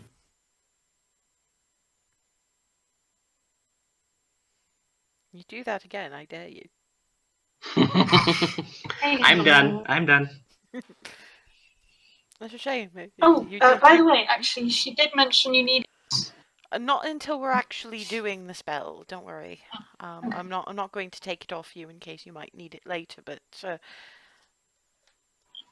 as long as we've got that to be able to, as long as I've got that to be able to focus on. But if I'm going to be working on this particular magical problem, we're not going to be able to leave until I've finished.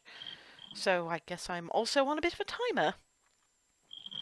But I won't start until morning, because it's not good form to start this late, and I did promise Faraday that she could watch, and it's probably just as well if she watches from the very beginning, so she's not asking questions midway through.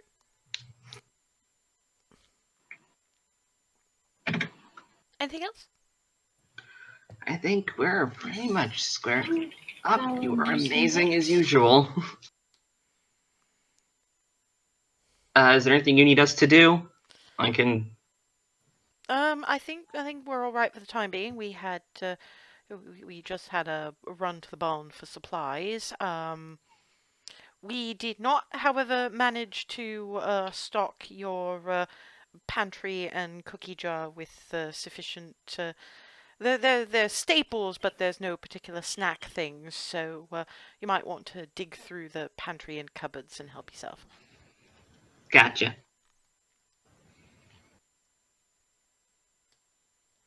All right. So I'm gonna start inching in that general direction. So you do get Miranda sort of nearly teleport out of her chair and just nudge. It's not inching, dear. You have a stride. Use it, please. New. There you go. And by all means, Ava, you should probably familiarize yourself with what we have inside anyway. Alright. Not following. As we're not trying to turn you into a drudge, dear. We just want you to feel at home, and there's no better way of feeling at home than rummaging around the cupboards. I suppose that's true. She thinks back to the time she snuck into the kitchen as a child. I know it's probably very different because you're being encouraged rather than having to hide from us, but you can pretend to sneak past us if you want. I'll be alright. So meanwhile, Darvin's got Evan trying to move furniture in the dollhouse, and Joy going, I like that there. I like that. What are you doing? No, but that. No. Oh God. Oh boy. Evan. come on down. We haven't hung out in a while. Come. Puts the chair he was handling down, and Joy just going, I'm gonna have to move all this. I know! And it does mage hand and starts moving things back. And Evan, who sort of yomped into Hug, looks back and, but I just moved all that! Jaloy is just, no more! Trust me, it's better this way. And then, ting ting. But what's she saying? She likes it where she had it. But it was better that way. No, it wasn't! She likes it better than where she had it. Okay, sorry. I was just trying to help. It's okay. It can be fixed. I'm gonna turn him into a bunny!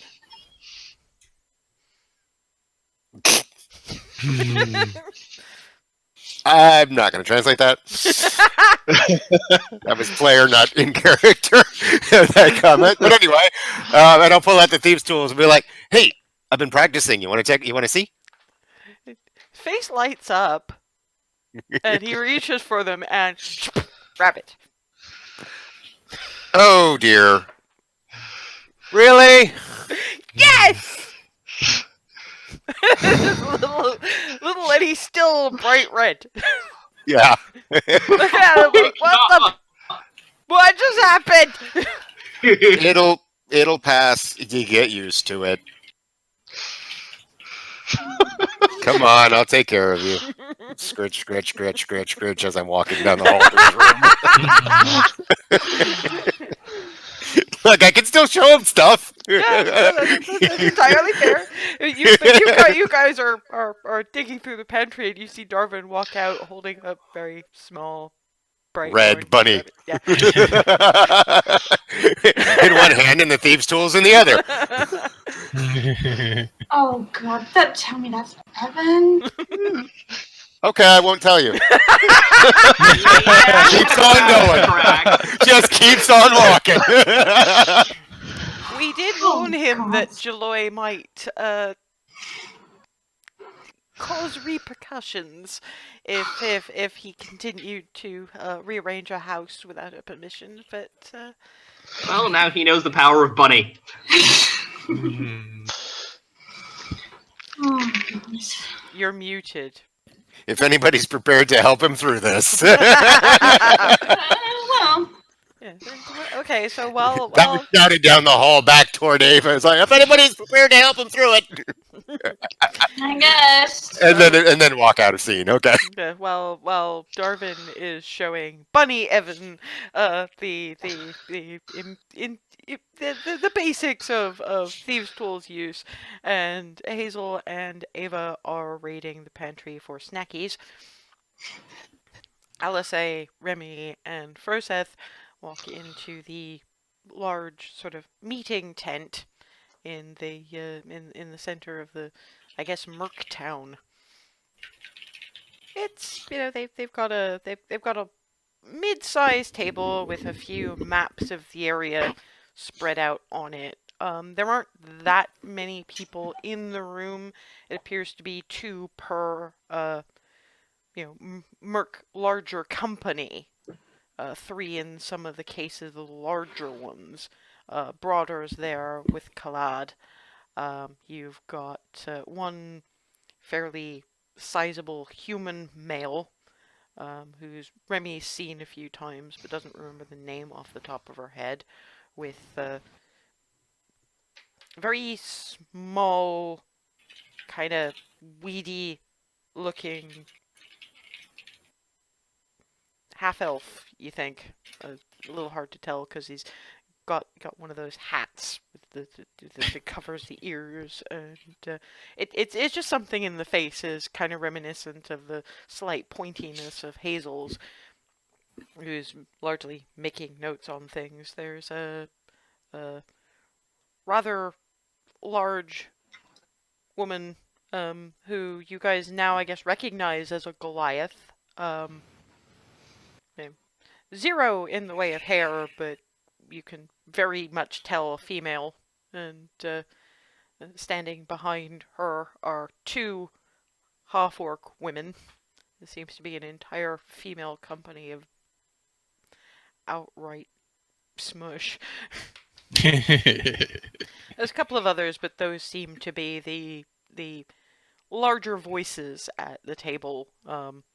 Broader is because you've got large human men, and Goliath woman, actually got poor Broader actually having to stand on a chair to be on anything remotely like the right height level. And Remy's not much taller than him, so she's kind of, yeah, okay. Froseth is actually doing okay, but even he's a little shorter, actually a fair bit shorter than the Goliath woman. And the conversation stops as you guys enter. Broader is just sort of going, here we go. Is some information from outside of Goldendale. Remy Crestwind, late of Carter's Combine, Paladin. This would be Alice. Don't entirely know what she does now. Lots of things. With swords. Yeah, I'm still a little disappointed about the axe. Look, our cleric has the axe. Since when do clerics use double-headed great axes? Since they were Hazel. I need to meet this woman. Girl, really, but you know. And this gentleman? I'm pointing at Froseth.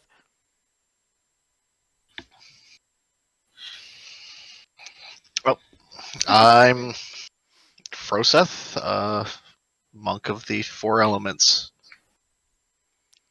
And okay, can there's some looking at them, and the Goliath is the one who looks at you and going, okay, I have to ask this.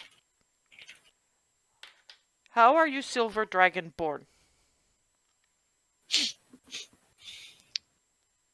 Do not get sarcastic with me.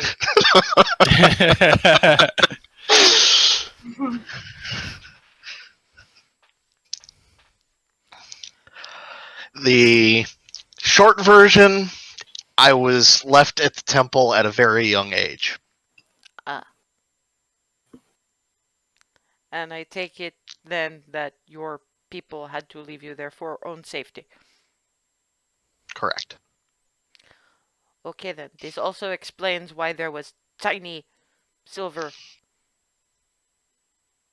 thing that everyone tells me must be Dragonborn child, but I thought could not be Dragonborn child because silver Dragonborn, we do not see them. There 5 years ago we came across one of their settlements that we used to trade with and was not in good shape.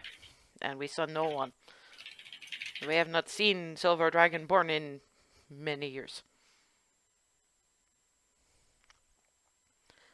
So you have seen outside of this Golden Dale. Is you why we are here? Kinda. And I helped negotiate the contract. But I mean, really, you're in the employ of the through Governor Fortinbras, obviously, but you're in the employ of the Baron of Cedar Grove and one of the Baron of Goldendale and one of the nobles of Cedar Grove. We have met Baron of Goldendale. He is all right, man. Does not entirely understand what it is happening. Said something about Seneschal being Green Dragon and then being without head. There are a lot of things happening. So, what were you told when you were first hired? We were to come to help to liberate Goldendale from Crown's Guard. That there was a tyrant ruling, and that there was to be peoples dealing with tyrant, but that we were more to be fighting for populace.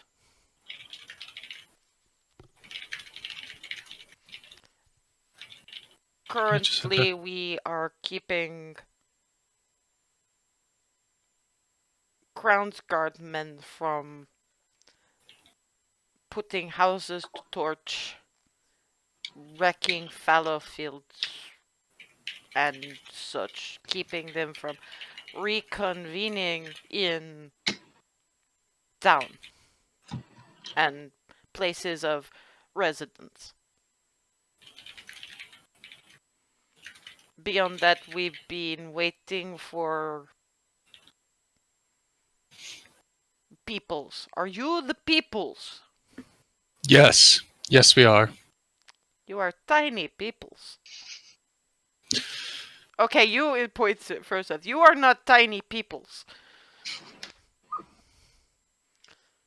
Though we be but little, we are fierce. Exactly. Remy goes to an open spot at the table. I would say just sort of takes up position behind her. Remy smiles to her and then looks back to the gathering. And Broader's just all right. So you got a report then? Yes, it's a lot to go through. It's I understand that the situation looks political. It looks straightforward. That there's a tyrant who got too big for his britches, and now he's shaking down people for tithes, trying to flex his muscles, and that. But it's much more than that. The man you spoke to, the Baron, you spoke of a seneschal and as a dragon because that dragon was posing as the local as a seneschal, and he was organizing the first incursion by the Crown's Guard. And my party and I, gestures, we killed that dragon and put his head on display in Cedar Grove to rally the people and remind them what they are fighting for. Because even among the Crown's Guard, not all of them understand what's at stake here. This isn't just about a king looking for gold or territory, because the king behind the Crown's Guard is another dragon, and he's part of a wider plot to sow chaos and destruction all across this region. Broader just looks at, well, I guess that explains why Governor Fortinbras was alright taking this hire. He's never been much on, there's never been much on tyrants to start with, but when it starts getting... I wondered why he was pulling this much attention away from that Southern Lands crap. It's been getting worse, by the way. Things have been getting bad all over. We just came from the Elvenwild, and there are problems there too, tying back to dragons, and the most foremost of that problem is one ancient dragon that we have purposefully provoked in order to interrupt her plans to either force the High Elves, the Elvenwild, into an alliance, or to at least keep them trapped in their own borders while Cedar Grove is pillaged further. And we expect that dragon is coming here.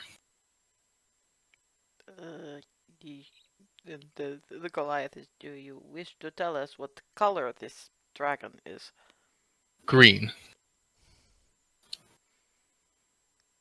And I want to make it clear, I'm not asking any of you to walk up to a dragon and spit in its eye. That's what I'm going to do.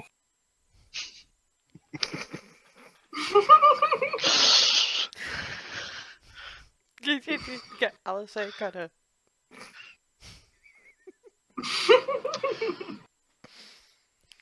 We are going to do that. Sorry, but it's not it's not a one person job just to wipe some of the giggles off of the faces of this lot.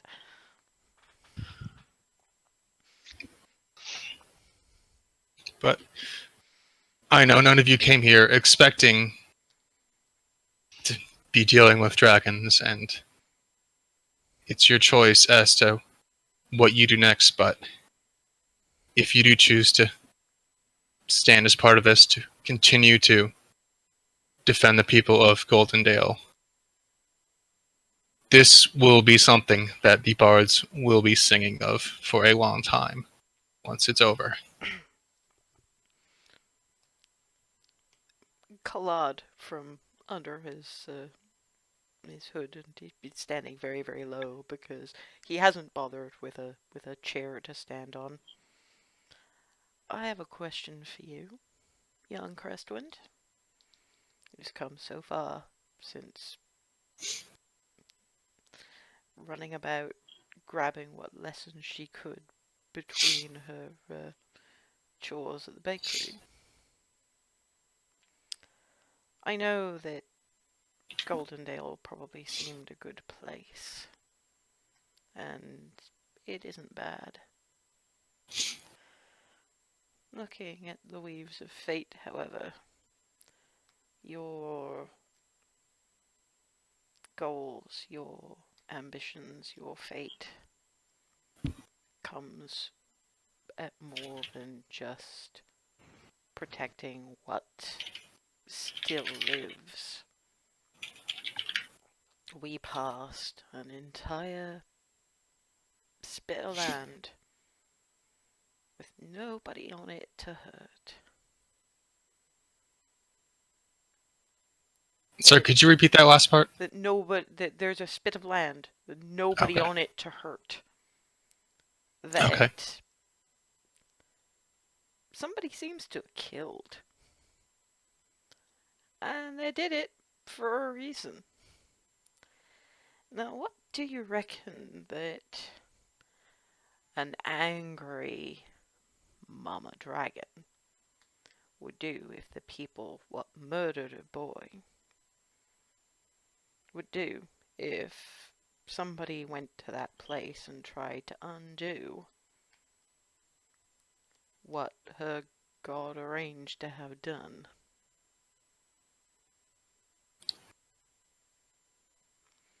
Make me a wisdom check. Remy's not sure what he's saying.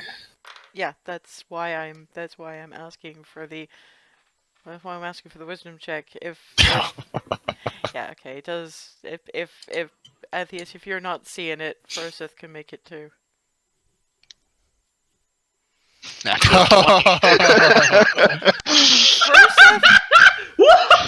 Froseth, as that said, and Remy is giving him the kind of look. Froseth, at possibly one of the worst timed moments for it, or maybe one of the best, gets a vision from the elements. For him, the elements for him are fourfold. It's earth, it's air, it's water, it's fire. This is also a divinity issue, and you've got 4 divine touched people with you. You have Darwin, the scattered but driven. You've got air. You've got Hazel, surprisingly stable for what she is, if occasionally slidey, but always nurturing, allowing for life wherever possible. You have Earth. You have Remy, stolid but passionate. You have Fire. You have Alice, calm and gets through or around any obstacle that gets put in her way. You have Water. You remember that Remy, somewhere along there, asked if there is a way. That's why she's in the situation that she's in, at least so the elements tell you. She partially bargained for Alice's life. The rest of it she bargained for Star Coast's. If they went back there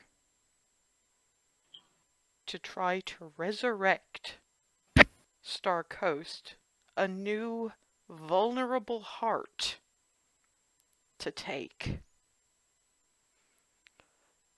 vengeance and getting back what they first tried. Wouldn't that be a little too much to resist? And it wouldn't hurt anybody else.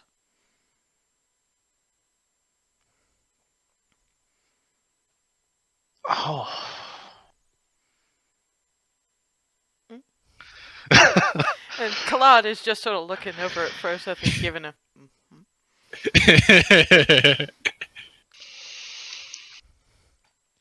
I'll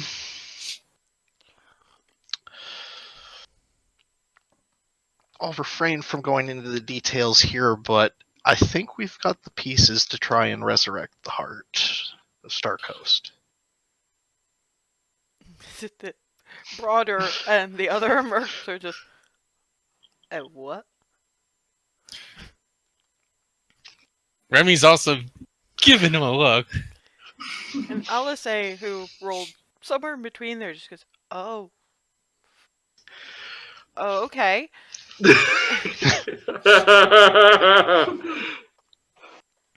I think you whammied everyone. Yep. Well, that was ace. That was an ace's roll. Yeah. Hey, not 20 gets you shit.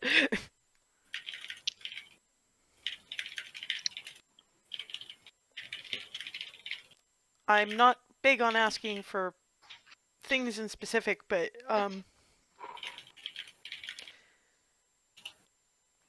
if we manage to pinpoint you a destination, something that came from the place, could you send a little scrap of paper? Because there's something that they're going to drop on this dragon in about a week. And we have something to add to it. All right. Does this mean that there ain't gonna be a ancient green dragon dropping on our heads anytime soon?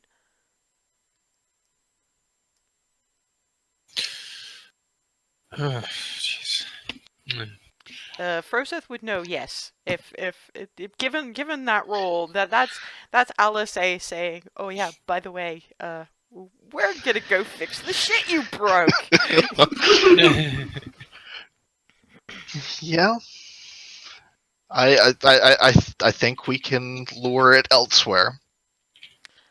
Then if you got something that came from someone there, yeah, we're gonna have to ask Hazel to borrow her owl bearer for a minute.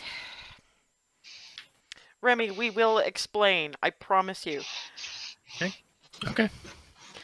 Meantime, I guess that makes the conversation about what's happening in Goldendale specifically kind of moot. But if you can make any suggestions about how to fight something incredibly nasty that breathes poison, that would probably be great. If you had some ideas.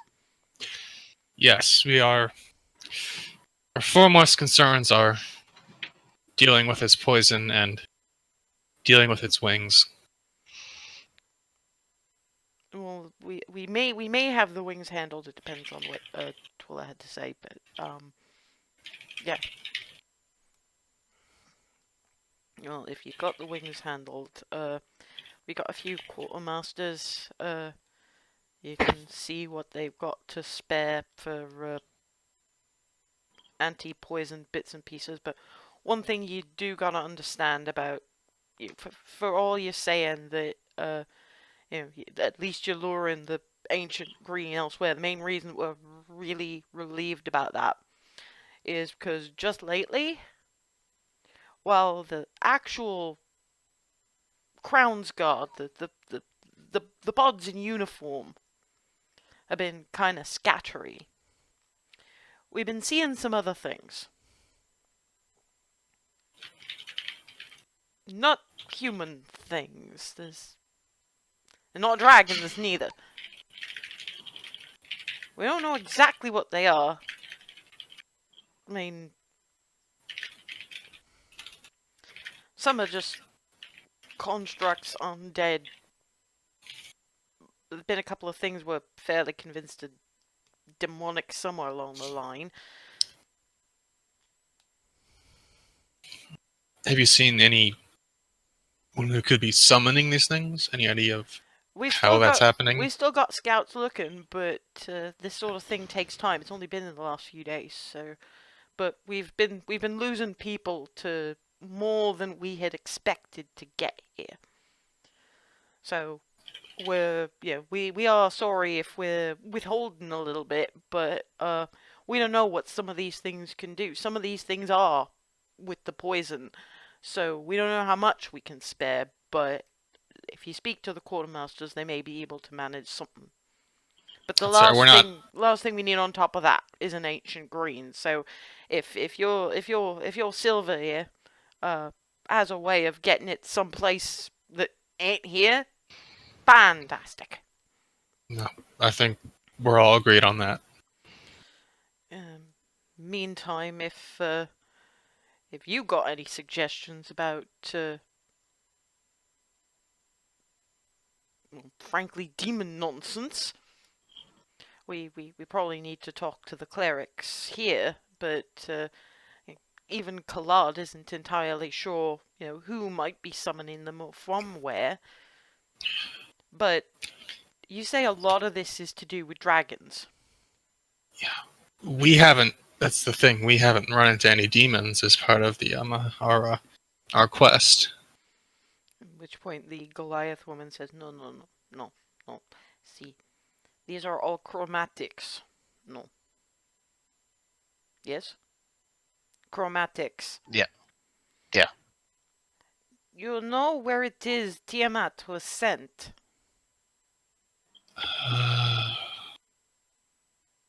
Avernus.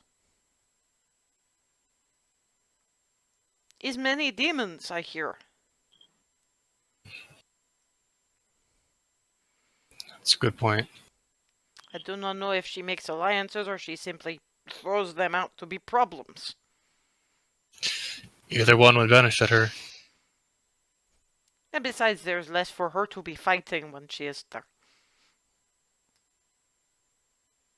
And Kalad just goes, I had it in mind to see if maybe we could do a little bit of experimentation with banishings.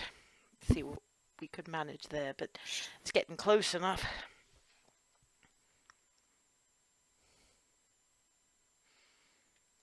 Either way, we do have. I have a feeling we're going to have our work cut out for us a bit more. Hence, sorry, send any elsewhere. And we hadn't been aware at all that things are escalating. So it's definitely the best thing that you can do is keep your positions here and keep protecting Goldendale. And broader pipes up. As I say, check the quartermaster. Bring your friends, because I reckon that if you've got at least one bit of poison resistant something on you, it'll help at least. I mean, most of you seem more or less alright for weapons, but we got a visit from the fucking Steel Singer the other day.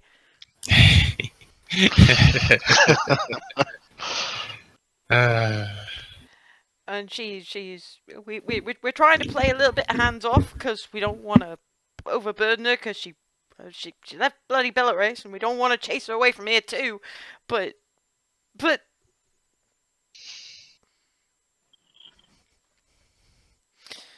the human gentleman in all the armor just goes, effectively, the Forge will reward those it feels worthy, and it seems like it's more the adventurers willing to spit in the eye of an ancient green dragon than the ones on the front lines, and we wouldn't want to kill her through overwork.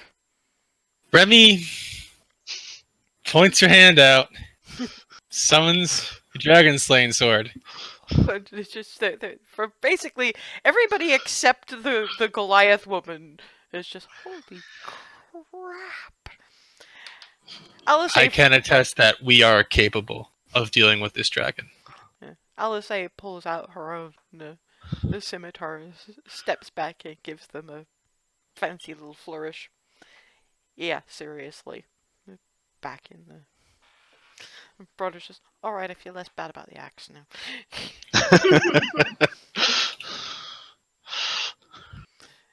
He's got Brother still looking at the sword and just going... And then looks at the human and goes, can paladins do that? Paladins cannot do that.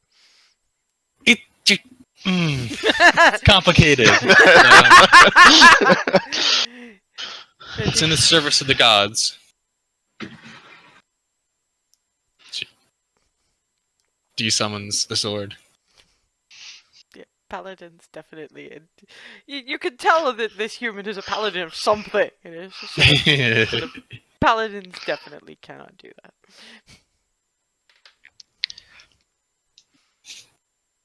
It's not a judgment, it's just a statement. He asked, I answered. Okay, questions? Is there more than just the one in black crown and the ancient green? Yes, there is a half-dragon sorceress who has been masquerading as Lady Emma Vale. No, Lady Aveline Vanadar. Lady Aveline. Yes, thank you.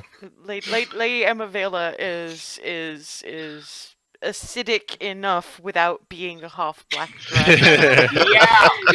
Oh, Shut yeah. no, Smeagol, mute your damn self. No, seriously. Ethan did it, you do it. Mute your damn self. There's also red up in the more volcanic mountains around about Cragvir, and apparently an ancient blue somewhere in the coastal cliffs between here and Equitas. There was also the white. I don't think that was No, properly the white dealt was with not yet. mentioned. The white is currently trashing Grayzin as we speak. So if we start moving in, if the campaign starts moving in that direction, if the campaign moves in that direction before we go and spit in its eye, which is definitely in the plan, believe me, that's what you're going to have to deal with. So you might want to try and keep them from crossing the Grayzin barony line. Because that's what they'll be leading you into. The Goliath woman puts a hand on Alyssa's shoulder. Thank you. I have seen whites. Younger whites. I do not wish to send my peoples against ancient white. Yeah, it was also really fucking pissed off. Yes, good. Okay, yes, we do not send our peoples in that direction. So we need to keep them scattered or drive them back in a Black Crownish sort of direction. At least until we've dealt with some of the Black's potential backup. We're gonna go spit in its eye too. It looks at Remy. Did your girlfriend just say you're just gonna kill every ancient chromatic dragon on the continent? I expect we're going to have to over the next period of time, yes. And you seem to have some experience at this. Yes. Yes, we do. Well, they did say adult green. Soloed and ancient sized, at least red. And they also look, you did what?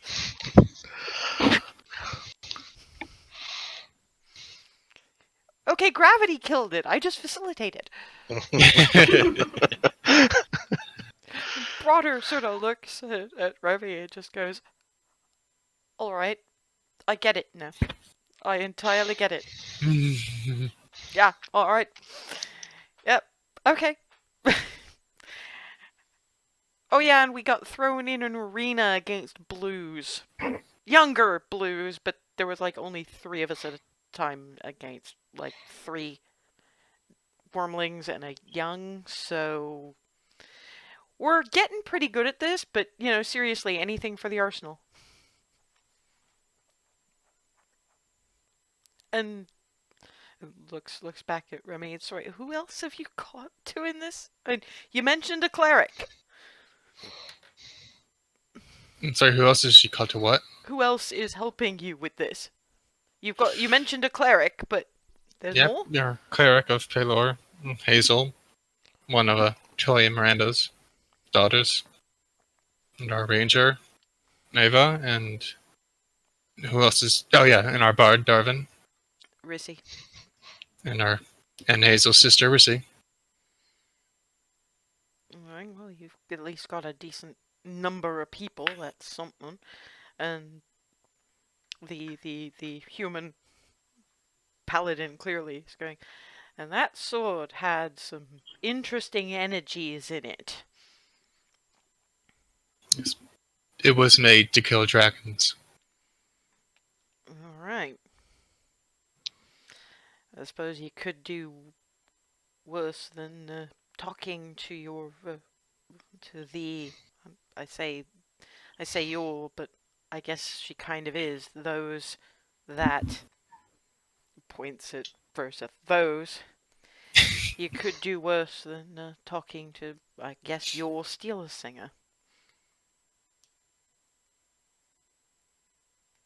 And Froseth, at the very least, will remember that that Ava still has arrows to pick up, and she was going to be working on Ava's family sword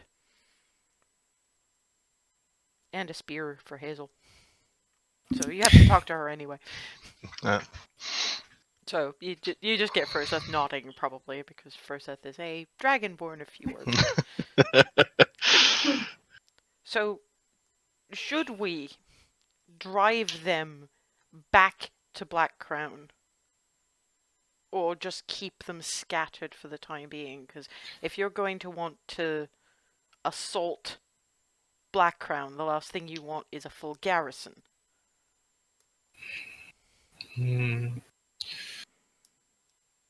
For the time being, I think scattered is the best, keeping them off balance, and especially if they're trying to summon demons, they're trying to advance themselves. Once we've dealt with the ancient green dragon, then we'll have more breathing room to determine what comes next. But I think right now we just we can't have them take Goldendale. Or Right. if they succeed, Goldendale could end up like Star Coast. Okay, well, that puts some things into perspective. Alright, you said something about a message. Get the thing that belongs to someone in the space you want to send it to, and your message to... There's a green tent with a symbol of Baori on it. That's that. We've got a druid in there who might be able to help you out with that. And you know what a quartermaster's tent looks like. We've got a big one, and all of our quartermasters are set up in it. So anybody who wants to look for extra bits and pieces can go there.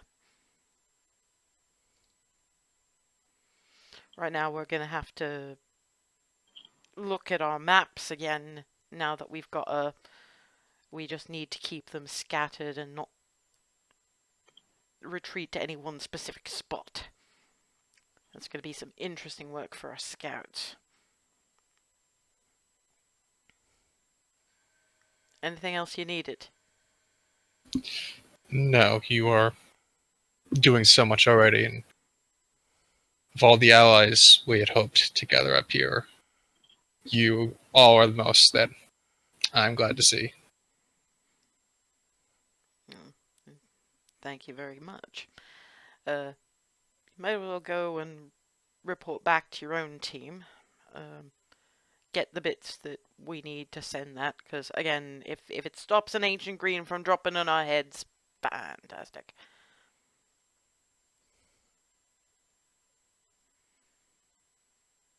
And without another word, Remy's used to this. They set down to work. Alice just gives a little, and out she goes. Yeah, Remy, kind of Turns and follows. heads up. And probably looks first at like, okay, are you gonna explain to me now?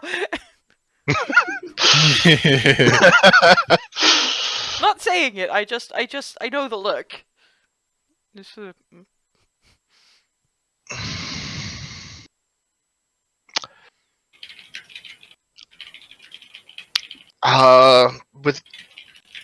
Without going into the long explanation, I'll save that for when everyone's together. The simple way to put it, we've got 4 divine souls, each unique, basically to an element. Should be able to bring the energies together to bring life back to the land. Huh. Okay. I really need a How to Azamar guide. Zeriel told me that I could, in one day, learn how to restore the Star Coast. Oh, looks like Istis stepped in and nudged that into a let's try it now. Maybe you could have done it on your own one day, but if you divide that up between 4, and someone who can work the elements. You have to have seen it for a reason, Froseth, and not just because of your attunement. They're your way. Yeah.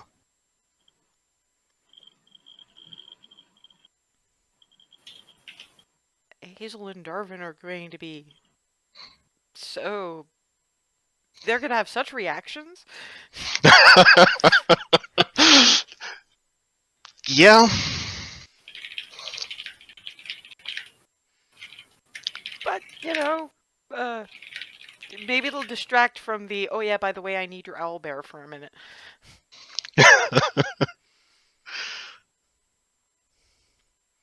So yeah, back to the house, where, by which point Evan has become not Bunny, and just sort of gone,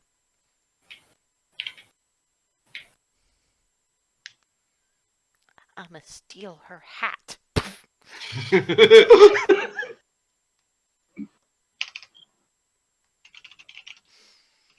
And these three poke back in and going, think we need a meeting at Fort Cupcake, guys. Okay. You're muted. There are snacks. There are snacks. Good, we could probably use them, because it's all got metaphysical. As Darwin pauses a little at the metaphysical with a raised eyebrow and just kind of, Evan, try to stay out of trouble. He's already, he basically went, I'm gonna steal her hat, and boom, vanished. Oh. God. Well, I hope that you see eating greens, kid. Anyway. Kids gonna kid starving. Oh, I know, but apparently kids got to be bunnies too, so hey. Well, at least it won't be quite to your level, I don't think. Yeah, well, You anyway. probably can't do that much. No. That took a concerted effort. And I don't think Evan's probably wise enough not to do anything requiring that much of a concerted effort. And now I am too, finally. I hope. So anyway, gathering back in the sitting room at Fort Cupcake with Hazel and Ava's snack pile. So, who wants to be the bearer of interesting news?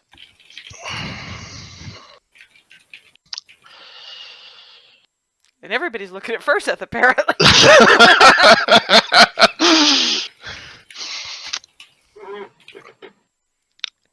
Okay, so during the meeting, I got a moment of, well, a vision combined with some insight. And we should have a way to revive Star Coast with those of us here. And at that point, the snack that Darwin had in his hand hits the table and his jaw drops because he's just like, Restore it. I thought the heart was destroyed. I'm vibrating in place, and Studio Ghibli. The point where you hear vague rattling from my location. Alice puts a hand on Hazel's head and presses down so she stops.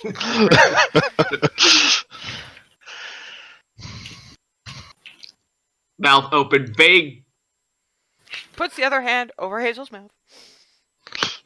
You can hear sort of the emergency broadcast system tone emitting from underneath that. How does that continue? I miss calm emotions.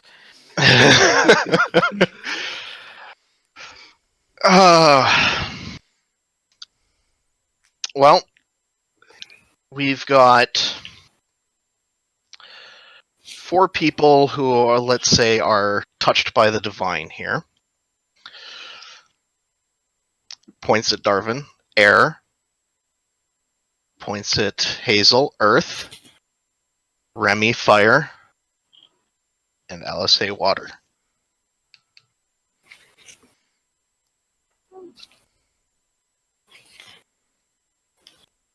Okay. I guess this fits in with the whole snow thing, maybe? I don't know. Maybe I should just stop trying to look for desperate logic and just leave it at, yeah, Doesn't- okay, this shit happens. Doesn't take much for a calm surface to turn into raging rapids. I suppose that's fair enough. And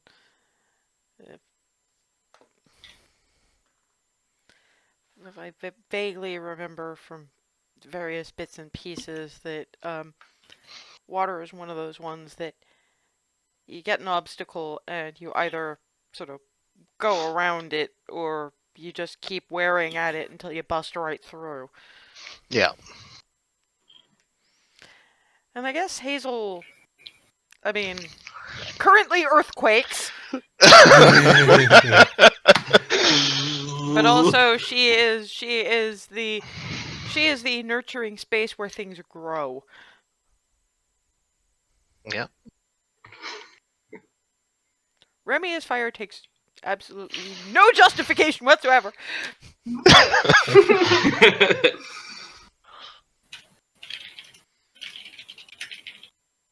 I'm not enough about air to really get it for Darwin, but I'm assuming it's going to make as much sense as anything else.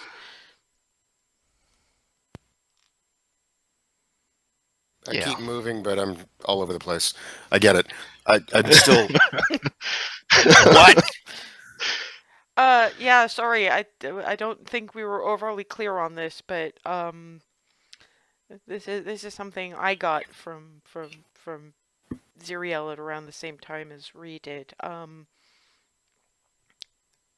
Let's just say that some of the power that got offered was a way to restore Star Coast, because it wasn't just, it wasn't fair, and between oaths to liberty and justice God and oaths to the right hand of life and justice God, that was going to be a thing. And then there's me, I guess, and I'm all about the protection and the, again, granddaughter of a life god. And part of the whole freaking synchronicity on everything. I mean, that just goes completely along with part of the whole reason I was curious about my own connection was I was realizing, yeah, bringing inspiration and hope and everything to places, that's great. But at the same time, it's like I didn't want to just end what we were dealing with. I wanted to fix it. And, oh, jeez, there actually is a way to possibly do that. And what? What?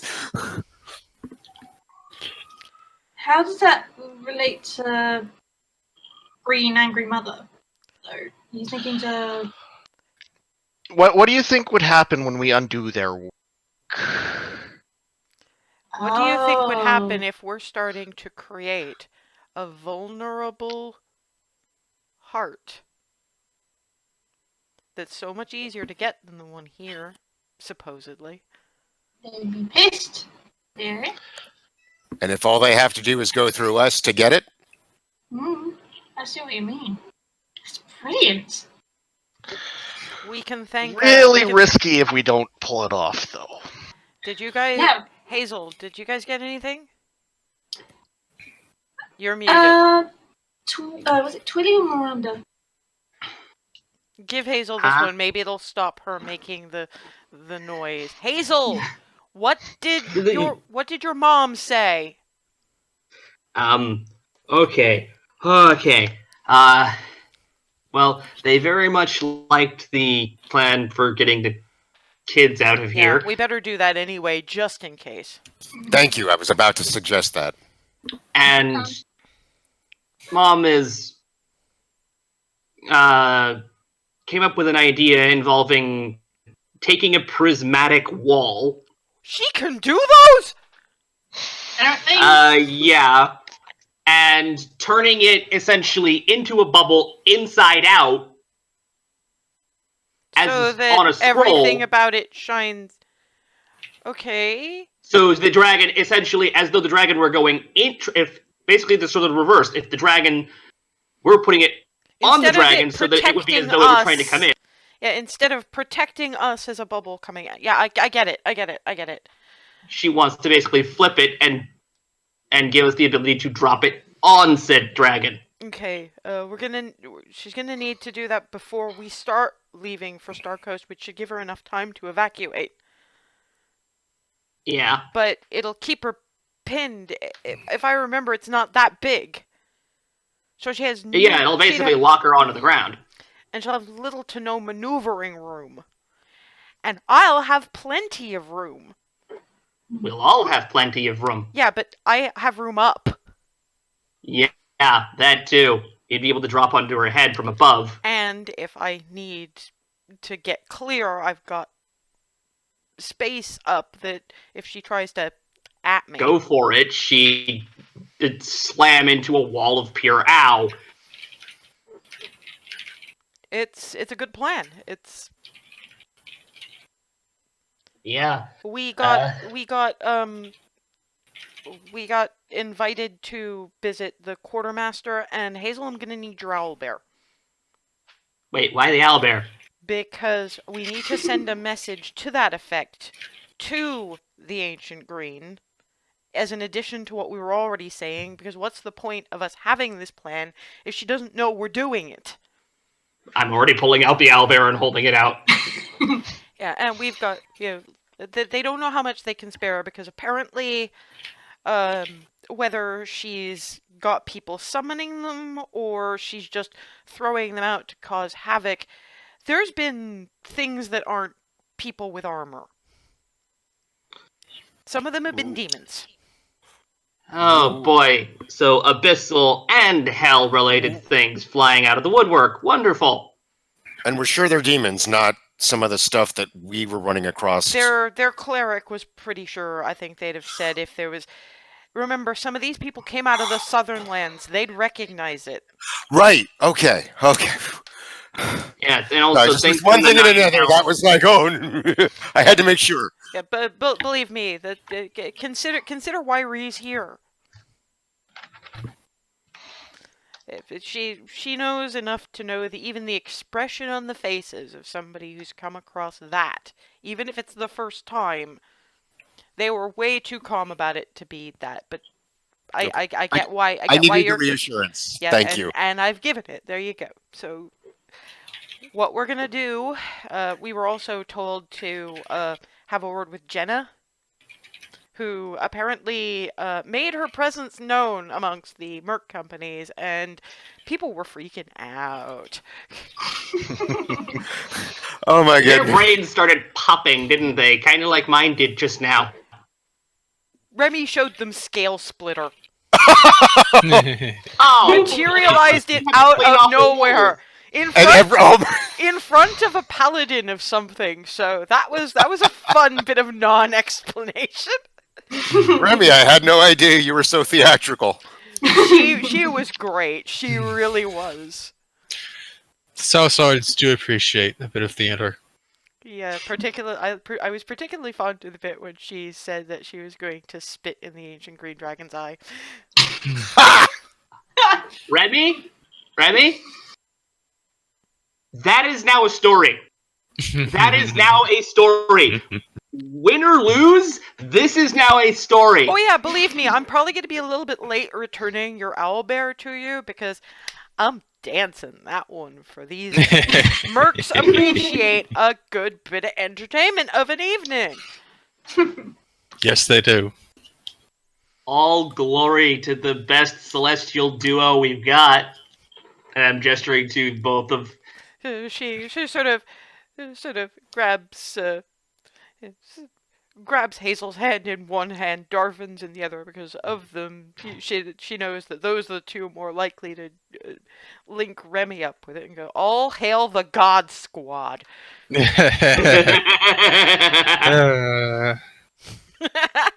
Hey, come on, you win out of all of us. You've got two. Yeah. That is a good point, isn't it? And Captain of the God Squad right here. And all I said was I wanted some help trying to figure out how to fix it. I had no idea the answer to that question was going to be yes. Here you go.